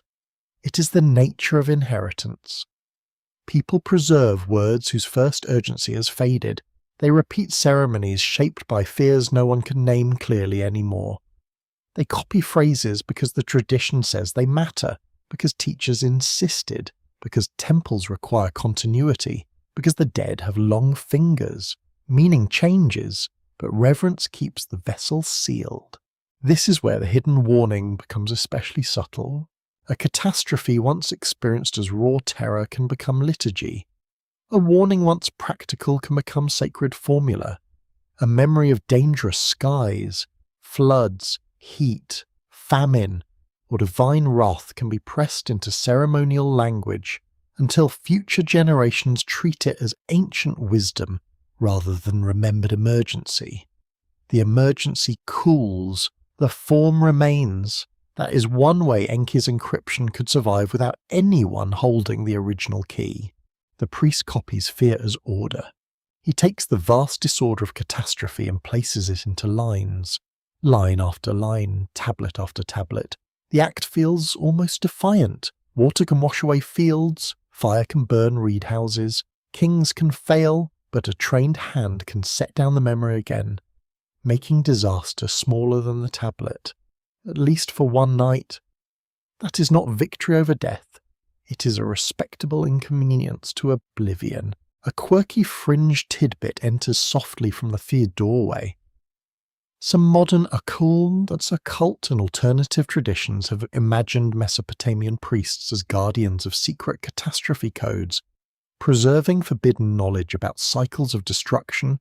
Mainstream historians do not accept this as established fact. The evidence shows learned priestly traditions, omen scholarship, ritual expertise, and literary preservation, not a hidden society guarding a complete solar disaster manual. Still, the image has emotional truth because these scribes really did guard dangerous memory, though in older and less theatrical ways. They guarded it by copying. That may seem too plain for mystery, but plain things often last longest. A dramatic revelation can vanish with the person who hears it. A copied exercise can survive in a mound for 4,000 years. A priest chanting at night may feel less exciting than a secret chamber. But the chant can travel farther. The old world understood repetition as preservation. It trusted the slow power of doing the same sacred task again. You hear another sound now. A young apprentice whispers from memory nearby, practicing signs and phrases. His voice is low because the elder is working, and because fear in this room is not shouted. He repeats names of gods, names of cities, names of offerings, names of things useful and strange. He learns not only words, but the habit of continuity. One day he may copy the same warning without knowing why it first mattered. That thought is haunting. A warning can survive the loss of its explanation. It happens often. A taboo remains after the disease it prevented is forgotten. A ritual washing continues after its original danger becomes obscure. A proverb warns against a season, a food, a path, or a behaviour whose historical cause has vanished. Human culture is full of fossils that still walk around pretending to be custom. Ancient Mesopotamia, with its scribes and priests, gave such fossils a durable clay body. An open scholarly debate surrounds the relationship between ritual texts, omen series, and older historical experience. Some researchers emphasize the intellectual sophistication of priestly scholarship, treating these traditions as structured systems of interpretation. Others explore how ritual language may preserve social trauma, environmental anxiety, or memories of urban destruction. Still others warn that it is difficult to separate actual remembered events from literary convention and theological imagination. The debate continues because the tablets preserve both knowledge and transformation, and you watch the fame lean toward the tablet. The scribe pauses, wets the clay slightly, and repairs a damaged surface before continuing. His face is marked by concentration, not drama. He is not trying to entertain you. Frankly, he does not know you exist, which is probably healthier for him. He's trying to keep the line correct. That modest duty carries enormous consequences. A copied phrase can become a bridge between worlds. Perhaps he copies a flood myth. Perhaps he copies an omen saying that a strange sun means trouble for the king. Perhaps he copies a lament in which a city falls under divine displeasure. Perhaps he copies a list of ancient rulers whose reigns belong to impossible time. Each text is different, yet together they form a chamber of memory where catastrophe is never entirely absent. The old world keeps disaster nearby, not because it enjoys dread, but because forgetting is dangerous.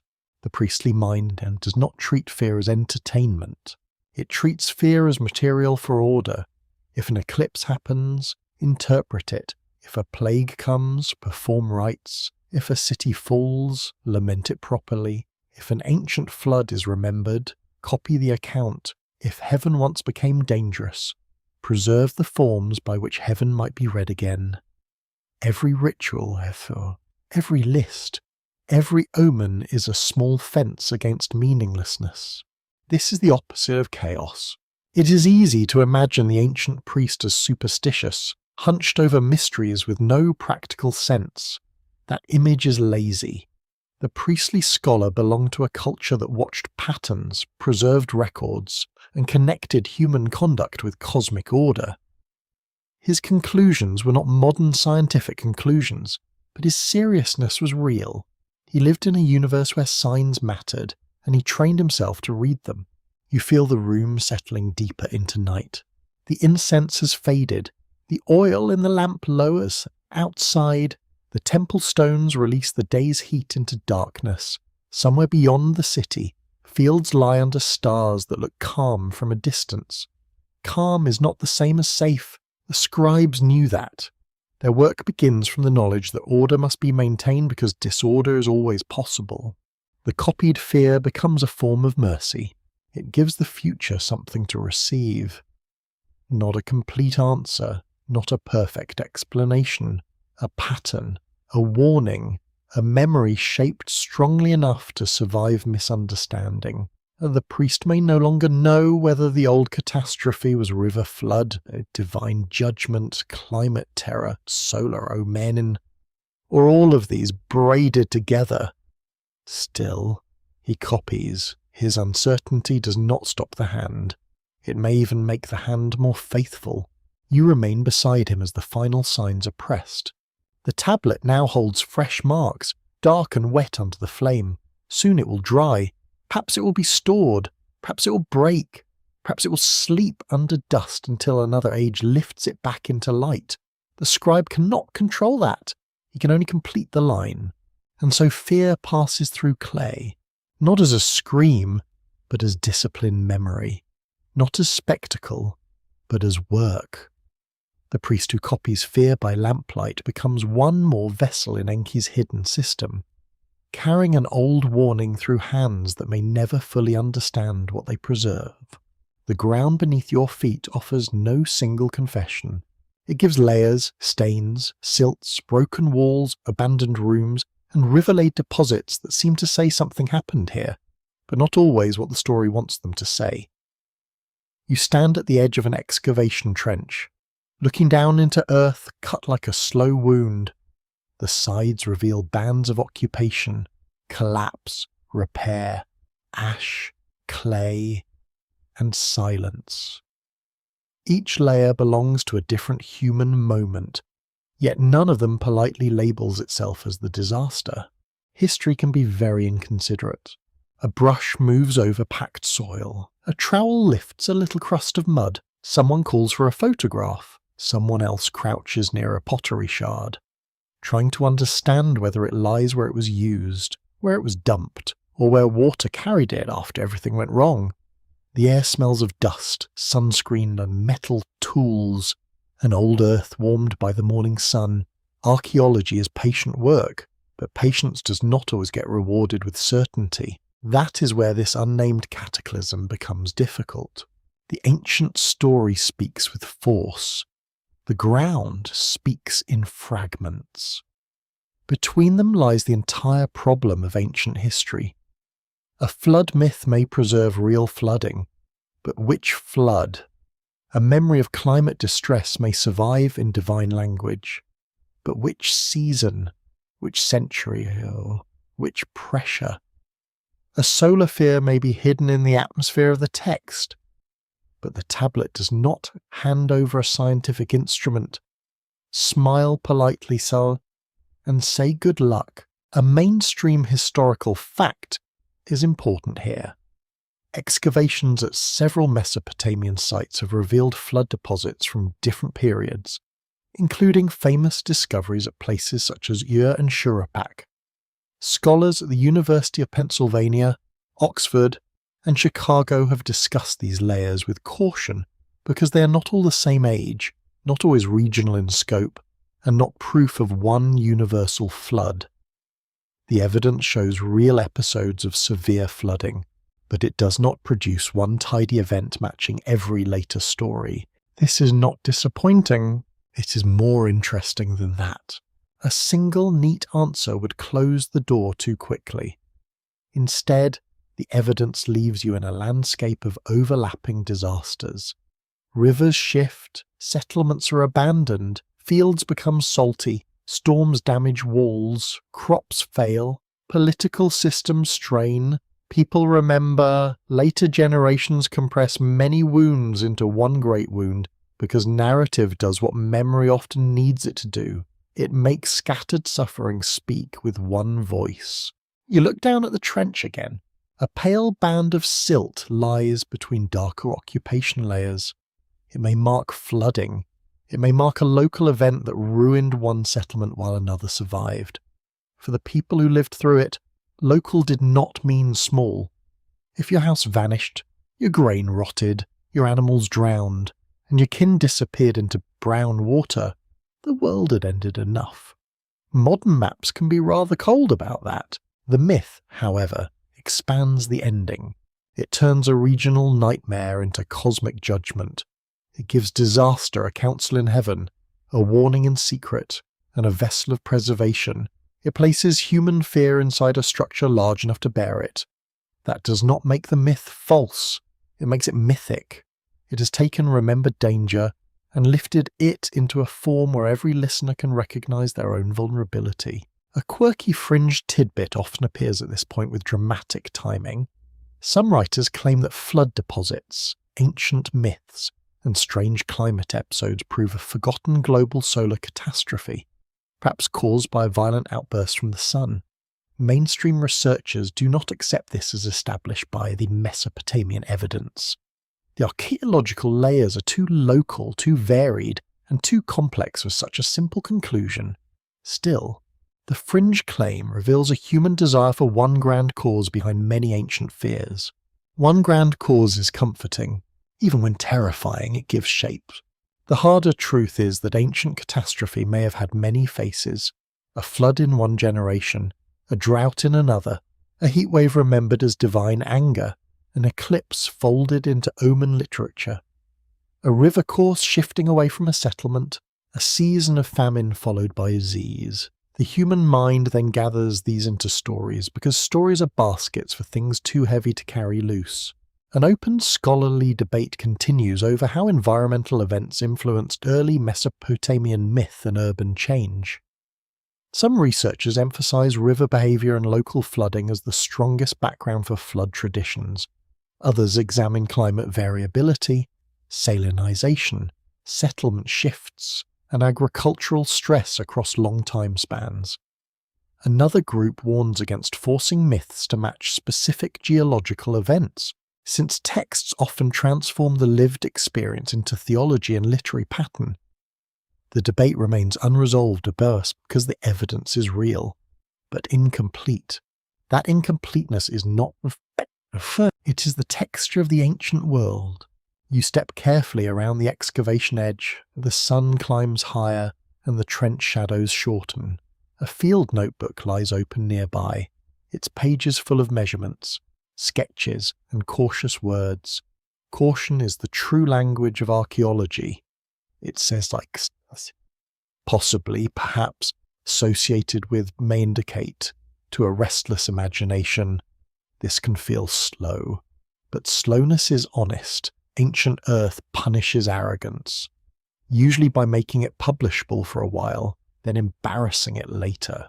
The hidden solar cataclysm therefore remains unnamed because no single proof rises from the clay. No tablet states that Enki concealed solar fire. No sediment layer announces heavenly radiation.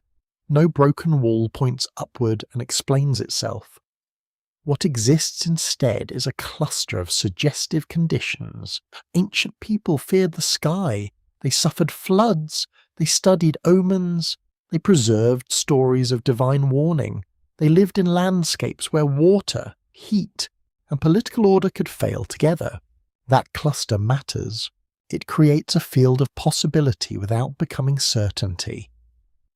in a sleep narration, that uncertainty is not a weakness. It is the very chamber where reflection deepens. Perhaps Enki's encryption is not the hiding of one technical event. Perhaps it is the storing of catastrophic awareness in a form broad enough to hold many dangers. Flood, drought, solar heat, strange skies, famine, and divine counsel all become parts of a single memory system. You kneel beside a small fine tray. It holds pottery fragments, a bit of charcoal, and a lump of clay bearing a faint impression. Each object is mute until context gives it voice. Remove it from its lake, and it becomes a curiosity. Place it within its trench, its site, its date, and its surrounding material, and it begins to speak softly. The same is true of myth. Remove one line, and it becomes proof for whatever the loudest person wants. Place it in its cultural world, and it becomes stranger, deeper, and less obedient. That is worth remembering. The story of Enki and catastrophe cannot be reduced to archaeology alone. It also cannot float free from the earth like a dream without roots.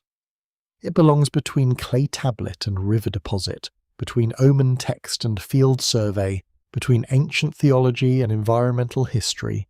Its truth is not a single object you can hold, it is a relationship among fragments. The excavation site grows quiet at noon. Work slows under the heat. Someone drinks from a bottle, someone covers a trench section to protect it. The ground lies open, but not transparent. You sense how many disasters never leave clear marks, and how many marks never reveal the story humans told about them. A flood can destroy records, a drought can leave absence rather than debris. Fear can become ritual, ritual can become literature, literature can become a clue that refuses to become evidence. A cataclysm without a name is still a cataclysm to those who endure it. Perhaps that is why the myth preserves not the cause, but the response. The ancient texts do not give you a laboratory report. They give you secrecy, warning, construction, preservation, and the fragile continuity of life. They tell you that something breaks the world, but they care most about how wisdom moves before the break. They care about the hidden message, the prepared vessel, the chosen listener, and the survival of memory. The earth keeps its the tablets keep their broken speech. Between them, you wait, not for certainty, but for a pattern strong enough to respect uncertainty. Perhaps there was no single solar cataclysm. Perhaps there were many wounds, later braided into one sacred disaster. Perhaps the sun, river, storm, hunger, and divine judgment all became faces of an unnamed fear older than writing, and perhaps their name was lost because the warning mattered more than the event. Your thoughts slow around the oldest question, the one hidden beneath every warning. Why would wisdom choose symbols? Why not speak plainly? Why not say the river will rise, the sky will darken, the heat will come, and the fields will fail? The old order will split open like a jar dropped on soul and stone. Why not give the cause, the date, the signs, the method, the proof, and perhaps a helpful diagram? So, because honestly, people do appreciate a diagram when extinction is being discussed. Instead, Enki gives the world a dreamlike chain of speech. A wall, a command, a vessel, a flood, a survivor, a story. The answer begins in danger. Plain speech can be punished. This is true among gods, kings, priests, families, and office managers of many historical periods, which is a cheerful thought. In the old Mesopotamian flood tradition, Enki is bound by divine decision. He cannot openly betray the council. If he warns humanity directly, he breaks the structure of authority, so he uses symbolic indirection. He speaks to a reed wall, and the human listener receives what cannot be formally given. A mainstream historical fact rests beneath this literary moment. Ancient Mesopotamian texts often use dreams, omens, riddling speech, ritual formulas, and symbolic action to convey divine messages. Scholars at Harvard, Yale, Oxford, and the University of Chicago have studied these forms as central to Mesopotamian religion and literature. Communication with the divine was not imagined as ordinary conversation alone. It moved through signs, trained interpretation, and carefully guarded forms of knowledge. That world did not distrust symbols. It trusted them deeply. Modern readers sometimes think a symbol is less serious than a plain statement. Ancient religious cultures often thought the opposite. Plain speech belongs to the market, the argument, the receipt, the insult shouted across a courtyard. Symbolic speech can belong to gods, temples, dreams, thresholds, and dangerous knowledge. A symbol does not make truth weaker, it makes truth survivable in places where directness would shatter it. You sit beside a small ritual basin in a dim chamber. The water inside it is still. A lamp trembles nearby, it's placing gold along the rim.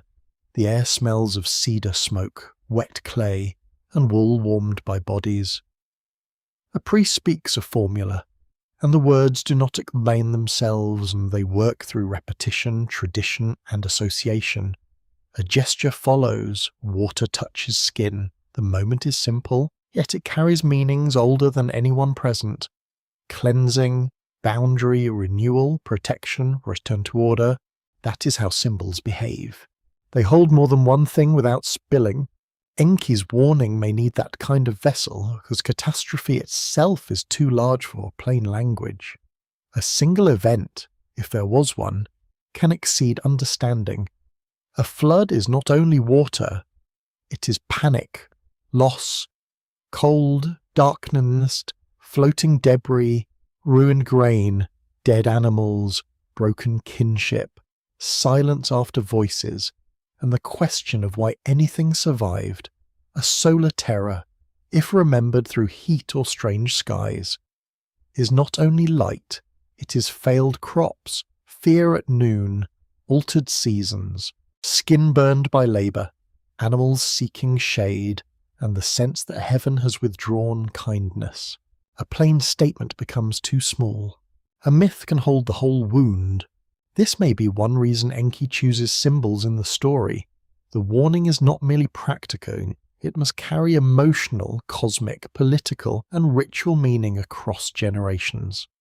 If he says, prepare for a flood, the words may die after one event. If the story says, wisdom speaks through what others ignore, build a vessel of memory before chaos arrives, preserve life inside ordered space, and do not trust the calm surface of the world, then the warning can live long after the first waters vanish. That is encryption as endurance, not secrecy for its own sake, not a puzzle designed to flatter clever descendants, a way of compressing too much truth into a form strong enough to cross times. A quirky fringe tidbit often blooms around this idea. Some modern seekers claim that Enki's symbols hide a precise ancient code for solar catastrophe, perhaps a warning meant only for initiated readers. Mainstream scholars find no evidence for such a complete technical code in the Sumerian or Akkadian sources, yet the attraction is understandable. Symbols feel like locked doors, ancient ones feel especially locked. Add a god of wisdom, and suddenly everyone starts looking for keys under the cosmic doormat. Still, the better mystery is subtler. Symbols do not require one secret meaning to be powerful. They often survive because they are fertile. A reed wall can mean legal indirection, humble listening, household vulnerability, divine loophole, and the porous boundary between ordinary life and sacred warning. A boat can mean escape, womb, archive, cosmos, and disciplined preparation. A flood can mean river disaster, divine judgment, social reset, environmental full fear, and the collapse of boundaries. Each meaning strengthens the others. You feel the softness of that complexity. The story does not behave like a locked box. It behaves like a seed. It carries instruction for growth, but only when placed in the right soil of memory, fear, and attention. Ancient listeners could hear one layer, priests could hear another, scribes could preserve another, modern historians can examine yet another. None of them owns the whole thing. That is inconvenient. But ancient truth is rarely concerned with convenience. An open scholarly debate surrounds the function of symbolism in Mesopotamian myth. Some researchers emphasize theological meaning, where divine characters embody powers within an ordered cosmos. Others focus on social and political structures, reading myths as reflections of authority, labour, and kingship. Another approach studies myth as cultural memory, preserving environmental trauma through narrative images. The debate continues because symbol is not a decorative shell around meaning. In ancient literature, symbol is often the engine itself. You look again at Enki. He is the god of deep waters, but also of clever craft. He understands materials, reeds, clay, wood, pitch, words, dreams, law, silence. He knows that each material has properties: reeds bend, clay records, pitch seals, water carries, the beach travels, silence protects. A god of craft would know that truth must be shaped according to the pressure it must endure. Plain truth may crack, symbolic truth may flex. Perhaps that is why the warning is placed in a wall. A wall divides, but it also supports. It is meant to be touched daily and ignored daily. It is ordinary enough to escape suspicion, intimate enough to be heard, and symbolic enough to travel across centuries. Enki does not need a trumpet. He needs a surface that proves the sacred can hide in the domestic. The thought is comforting in a strange way. It means wisdom may not always come from the expected height. It may come from texture, habit, old language, inherited ritual, or the quiet discomfort you feel when a familiar story refuses to behave like a simple tale. Enki's symbols train the listener to become less arrogant. They say, do not assume the world explains itself at first glance. Do not assume safety because the sky's clear. Do not assume silence means absence. You sit in the dim chamber until the lamp burns lower. The ritual basin reflects one small flame. Its surface shakes when someone moves nearby, then settles again. Water remembers every disturbance briefly, then smooths itself. Symbol works differently. It keeps the disturbance hidden within its form. Long after the original hand is gone, the image remains available for awakening. Perhaps Enki chose symbols because humans forget explanations. They remember stories. A technical warning can die with the culture that understands its terms. A symbolic warning can pass through changed languages, altered religions, broken cities, and sleeping children. It can be misunderstood and still preserve something essential. It can lose its first cause and retain its command and listen, prepare, preserve, read the scenes, protect life when systems fail. The room darkens. The wall, the vessel, the flood, the sun, and the hidden god begin to settle into one slow pattern. You do not hold a final key, you hold a way of listening. That may be what Enki intended within the story, not to reveal everything, but to make humanity attentive enough to survive what cannot be fully known. Wisdom hides in symbols because symbols can wait. The pieces begin to gather as though an old machine is turning beneath the floor. Not a machine of bronze gears or hidden engines, nothing so convenient or frankly so easy to sell to excitable people with dramatic music. This is a different kind of machine. It is made from names, numbers, cities, gods, waters, gaze, vessels, silences, and repetition copied by patient hands. Each piece seems separate when held alone. Together they begin to form a system of memory. You feel it sort of slowly. First, there is the deep water, unseen and essential, where Enki's wisdom rests below the world. Then there are the cities, arranged as sacred stations before the disaster. There are kings with reigns too vast for ordinary history. numbers swelling until time itself becomes ritual. There are scribes preserving fragments beneath temple dust. There is a sky reed for danger, a divine council weighing human existence, a wall that hears what cannot be spoken, and a vessel that carries ordered life through disorder. The forgotten system does not appear all at once. It emerges like a pattern in a worn textile, visible only when the light slants correctly. At first you see threads, then a border, then an animal shape, perhaps a river bird, perhaps a lion, perhaps only damage arranged by hope. Ancient memory behaves like that. It invites caution. It also rewards attention. A mainstream historical fact supports this reconstruction carefully. Mesopotamian culture organized knowledge through lists, correspondences, divine names, city traditions, omen series, mathematical tables, and ritual sequences. Scholars at Oxford, Yale, Chicago, and Harvard have shown that scribal learning often worked by arranging the world into ordered categories. This was not random collecting. It was a disciplined way of making reality readable. From grain accounts to celestial omens and sacred literature, that matters deeply. See, if a culture thinks through ordered lists and correspondences, then a catastrophe story may also carry order. The flood narrative is not merely a memory of panic, it is a structured account of how order fails, how warning enters, and how order is miniaturized for survival. It tells of a world arranged by divine authority, disrupted by divine decision, and preserved by hidden wisdom. That is not a loose tale, it is architecture. You walk through that architecture in the mind. The first chamber is water, not the flood water yet, but the deep water, the hidden reservoir beneath creation. It is dark, sweet, fertile, and secret. Enki belongs there. This chamber teaches that wisdom begins below visibility. What matters most may not be what shines first. It may be the source under the field, the concealed current feeding life while everyone admires the surface. The second chamber is the city. Here, mud brick walls rise, canals are cut, workers gather, temples receive offerings, and kingship descends into human arrangement.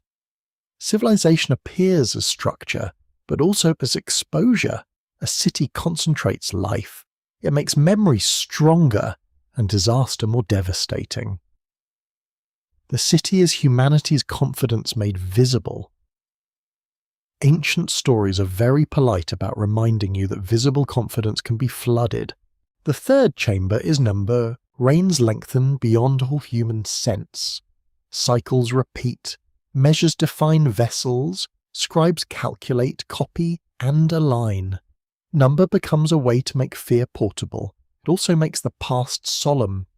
A number can be a measurement, a symbol, a chant, or a warning disguised as administrative calm. This is quite efficient and slightly unnerving, which is a good description of many tablets. The fourth chamber is the sky. Here the sun, moon, still heat, and darkness become readable signs. The heavens are not just scenery. They participate in judgment, season, fertility, and dread. A strange sky can enter memory as omen. A cruel sun can become moral pressure. A darkened noon can shake the confidence of kings. If a solar fear lies anywhere in this system, it is not as a modern label, it is as the ancient feeling that heaven has become unstable. The fifth chamber is speech, but speech is wounded by oath. Enki cannot simply announce what he knows. Authority has closed the direct road, so wisdom turns sideways. It speaks to a wall. That wall stands at the center of the system like a humble gate. It teaches that survival knowledge may travel through indirection when power forbids plain warning. Symbols become not decorations, but roots. The sixth chamber is the vessel. Inside it, life is gilded, counted, sealed, and carried. The vessel holds a condensed world. It is not only rescue, but arrangement under pressure. Grain, animals, people, tools, and memory are protected in darkness while the outer order dissolves. The boat is the system folded into a body that can float. You pause there. The pattern is quiet but strong. A quirky fringe tidbit often attaches itself to this kind of reconstruction. Some alternative writers have claimed that the whole Mesopotamian flood tradition is an encoded blueprint left by ancient master beings to warn of recurring solar catastrophe. Mainstream scholarship does not support such a claim, yet the instinct to look for a system is not foolish by itself. The ancient texts really do organize disaster through repeating structures. The mistake is demanding that the system become modern technology, when its actual power may be mythic memory. That distinction matters. A mythic system is not less intelligent. It works differently. It does not give you a switch to press, a date to circle, or a tidy chart of cosmic doom. It gives you relationships. Water relates to origin and destruction. Cities relate to order and vulnerability. Numbers relate to time and authority. Skies relate to warning. Walls relate to secrecy. Boats relate to continuity. Humanity relates to noise, burden, and remembrance. The system reappears because all these relationships continue to speak. An open scholarly debate surrounds how far modern interpreters can reconstruct ancient thought from scattered texts. Some researchers emphasize the coherence of Mesopotamian intellectual traditions, pointing to scribal schools and repeated classifications. Others warn that surviving tablets come from different periods, languages, and social settings, making any single unified system risky. Another approach allows for flexible patterns rather than fixed doctrine, seeing ancient knowledge as layered, adaptive, and locally shaped. The debate remains important because the pattern is real, but never perfectly sealed. You can feel that openness. The system is not a finished temple with all rooms intact. It is a ruin under moonlight. Walls remain in places. Foundations suggest missing halls. Doorways lead into darkness. You cannot restore every painted surface. You cannot know every ritual step. Still, the plan is not imaginary. Enough remains to walk carefully and sense that ancient minds arranged catastrophe with more precision than a casual listener might expect. Perhaps Enki's encryption lives in that arrangement. Not in one word, not in one number, not in one city name.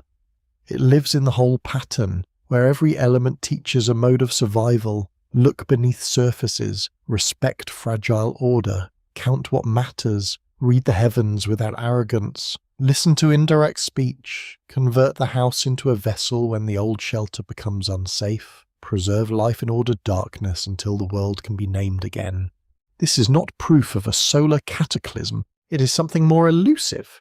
It is evidence of a civilization thinking deeply about disaster, memory, authority, and warning. If solar terror belongs to the pattern, it does so as one face of heaven's danger.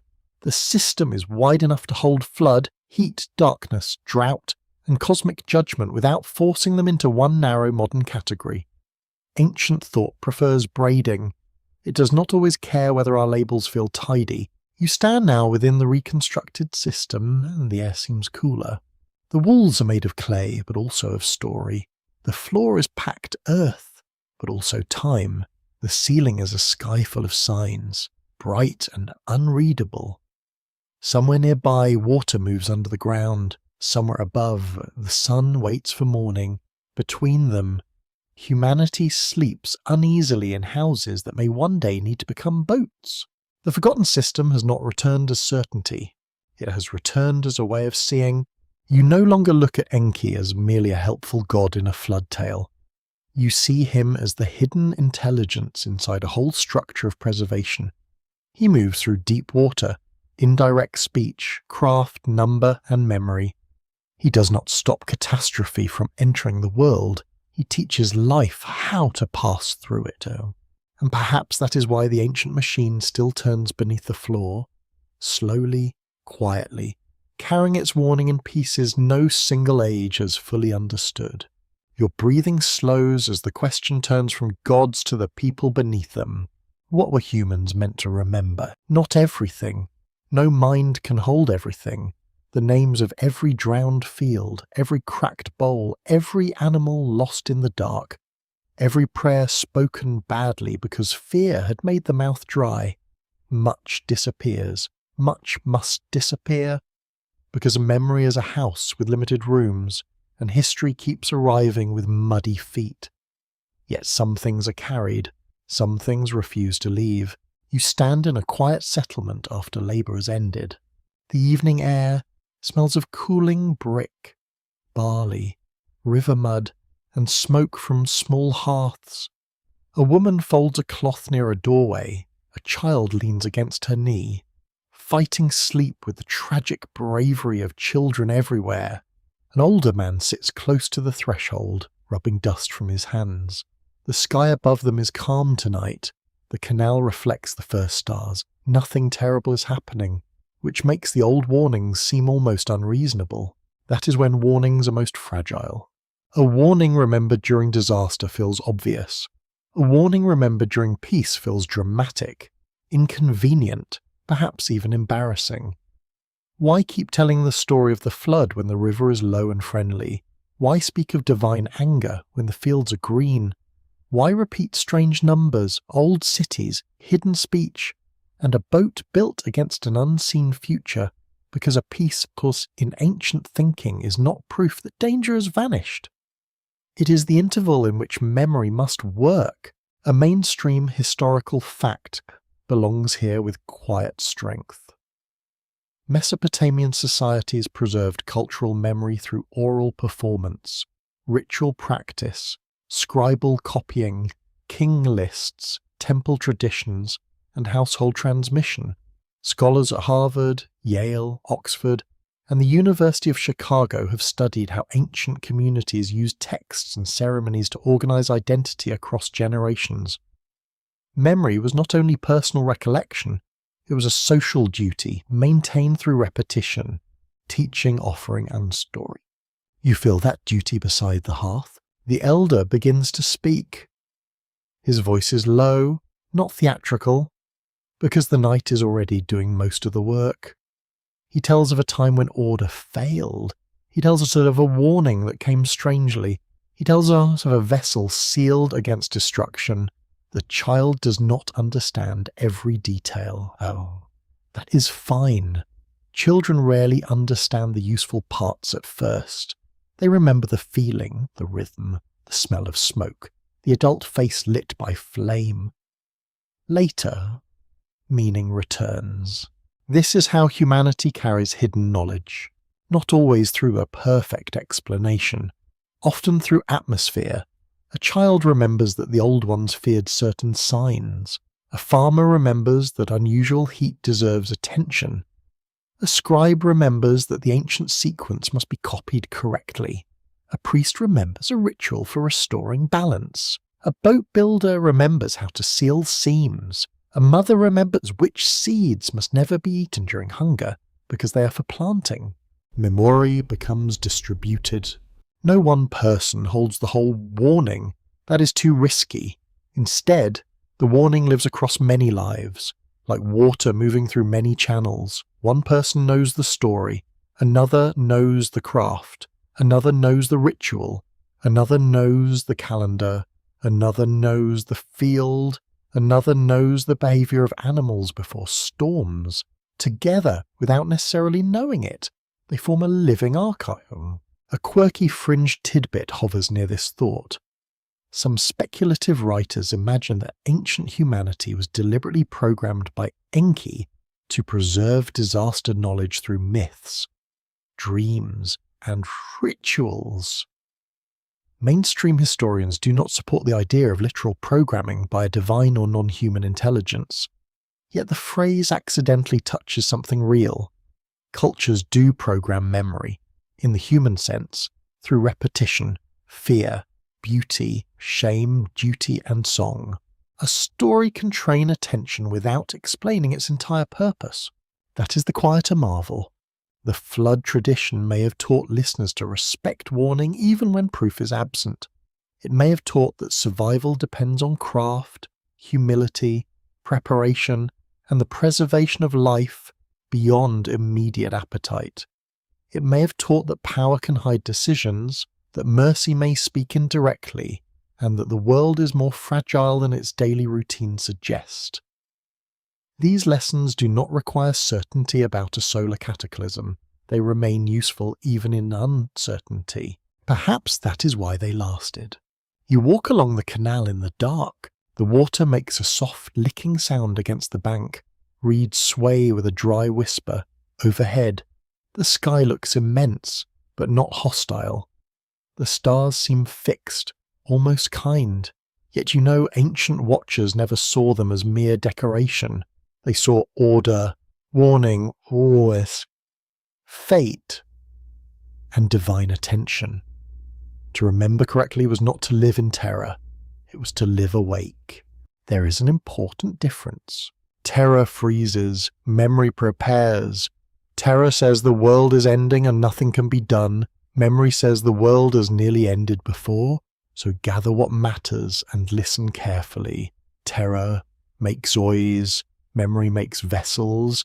That distinction may be the human role Enki wanted preserved inside the story. Humans were not meant to know every cause.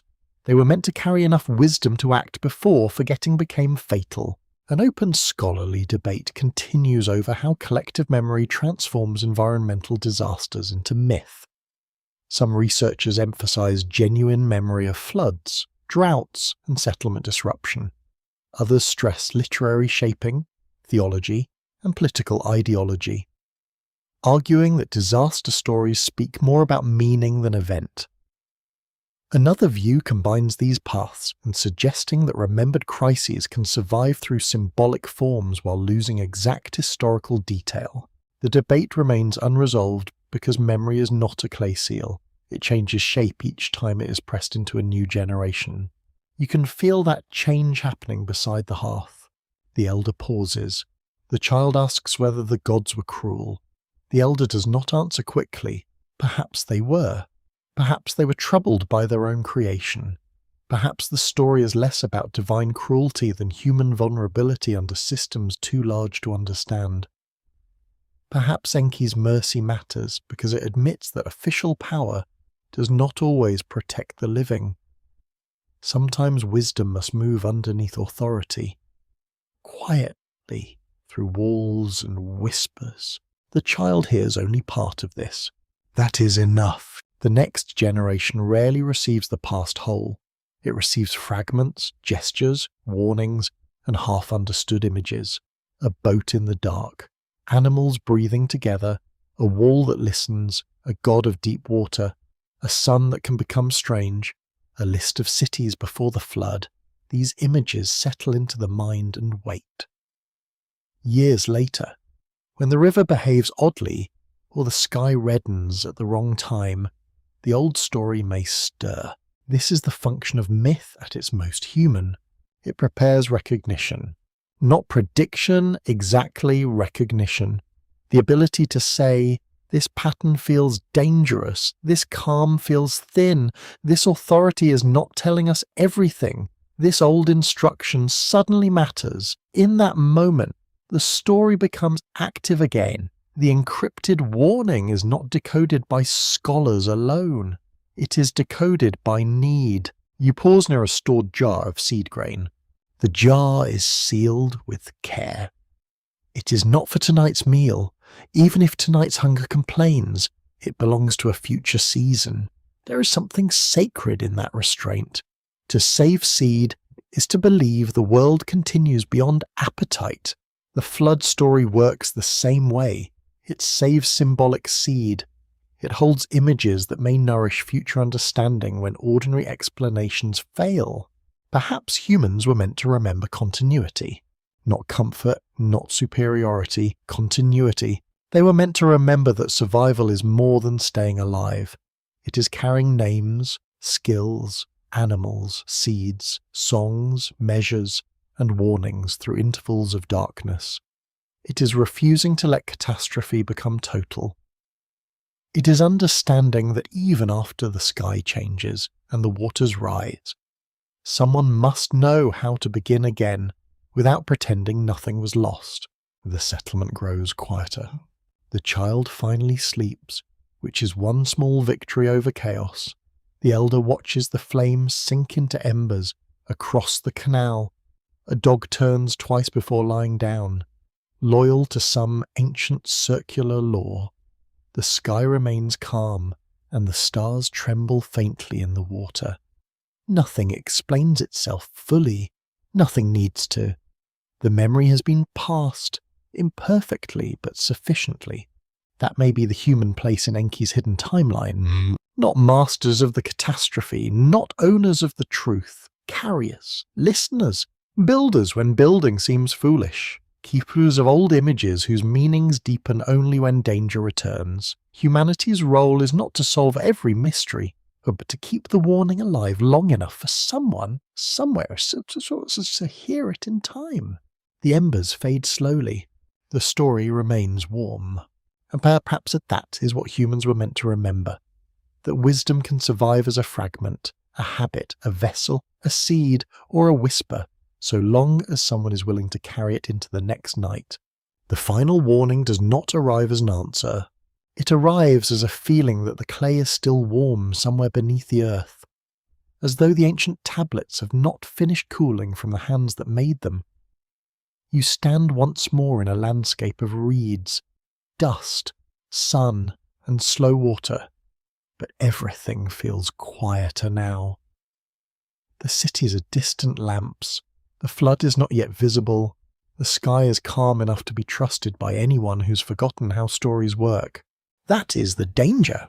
The unfinished warning is not a message written plainly across heaven. It is a pattern left in pieces, a god of hidden waters, a council of divine authority, a human world judged too loud for its own makers, a wall that receives forbidden speech. A vessel built before proof arrives, cities remembered before destruction, kings stretched across impossible time, scribes copying fear by lamplight, skies watched for signs, numbers arranged against chaos. Each piece remains incomplete alone. Together, they create a slow unease that does not quite let you sleep, or perhaps it helps you sleep more deeply. A mainstream historical fact rests gently under this ending. The surviving Mesopotamian flood traditions are fragmentary, copied across centuries, and known through different versions in Sumerian and Akkadian literature. Scholars at Yale, Oxford, Harvard, Chicago, and the University of Pennsylvania have helped reconstruct their relationships through philology, archaeology, and comparative study. The evidence confirms a long tradition of divine warning, catastrophic flood, survival vessel, and renewed life, yet it does not confirm every meaning later readers wish to find. That honesty matters. The story is not weakened because it remains unfinished. It gains its power there. A complete explanation would turn the myth into a solved case, neatly filed, politely labelled, and made safe. But ancient stories rarely become safe when treated with patience. They widen, they gather shadows, they remind you that human knowledge often stands between what survives and what is missing. You walk beside a buried canal at dusk. The waterway is mostly silt now, its old course softened by time. A dry reed breaks underfoot with a small sound. The air smells of dust, salt, and the faint sweetness of crushed grass. The sun lowers behind the plain, red but not angry, bright but no longer harsh. It touches the ruins with such tenderness that one almost forgets how easily light can become terror in human memory. Almost. The unfinished warning asks you to hold uncertainty without rushing to decorate it. Perhaps the catastrophe was a river flood remembered in sacred form. Perhaps it was many floods, many droughts, and many seasons of fear braided into one great narrative. Perhaps strange skies and solar dread lived inside the imagery, not as a hidden scientific report, but as the ancient anxiety that heaven itself could become dangerous. Perhaps Enki encrypted, No single event at all. Perhaps he encrypted a way of listening. That possibility is quieter and deeper. To listen like Enki's survivor is to pay attention before certainty arrives. It is to notice when power speaks indirectly. It is to understand that ordinary things may become sacred tools under pressure. A wall can become a messenger, a house can become a boat, a story can become a vessel, a child's memory can become an archive, a number can become a boundary around fear, a myth can become a seed stored for a season no one can yet imagine.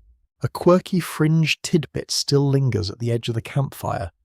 Some modern voices claim that Enki's warning proves an ancient solar disaster, known to forgotten masters of the deep past. Careful historians do not accept such certainty, because the tablets do not say that plainly, and the ground does not confirm it cleanly.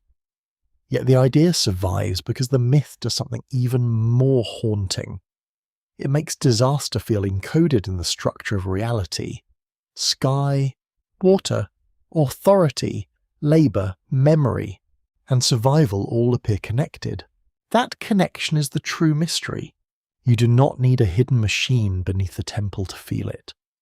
You only need to stand in a fragile world and realise that ancient people knew fragility very well. They lived by rivers that nourished and destroyed. They watched skies that measured time and issued dread. They built cities from mud, brick and prayer, knowing both could crumble.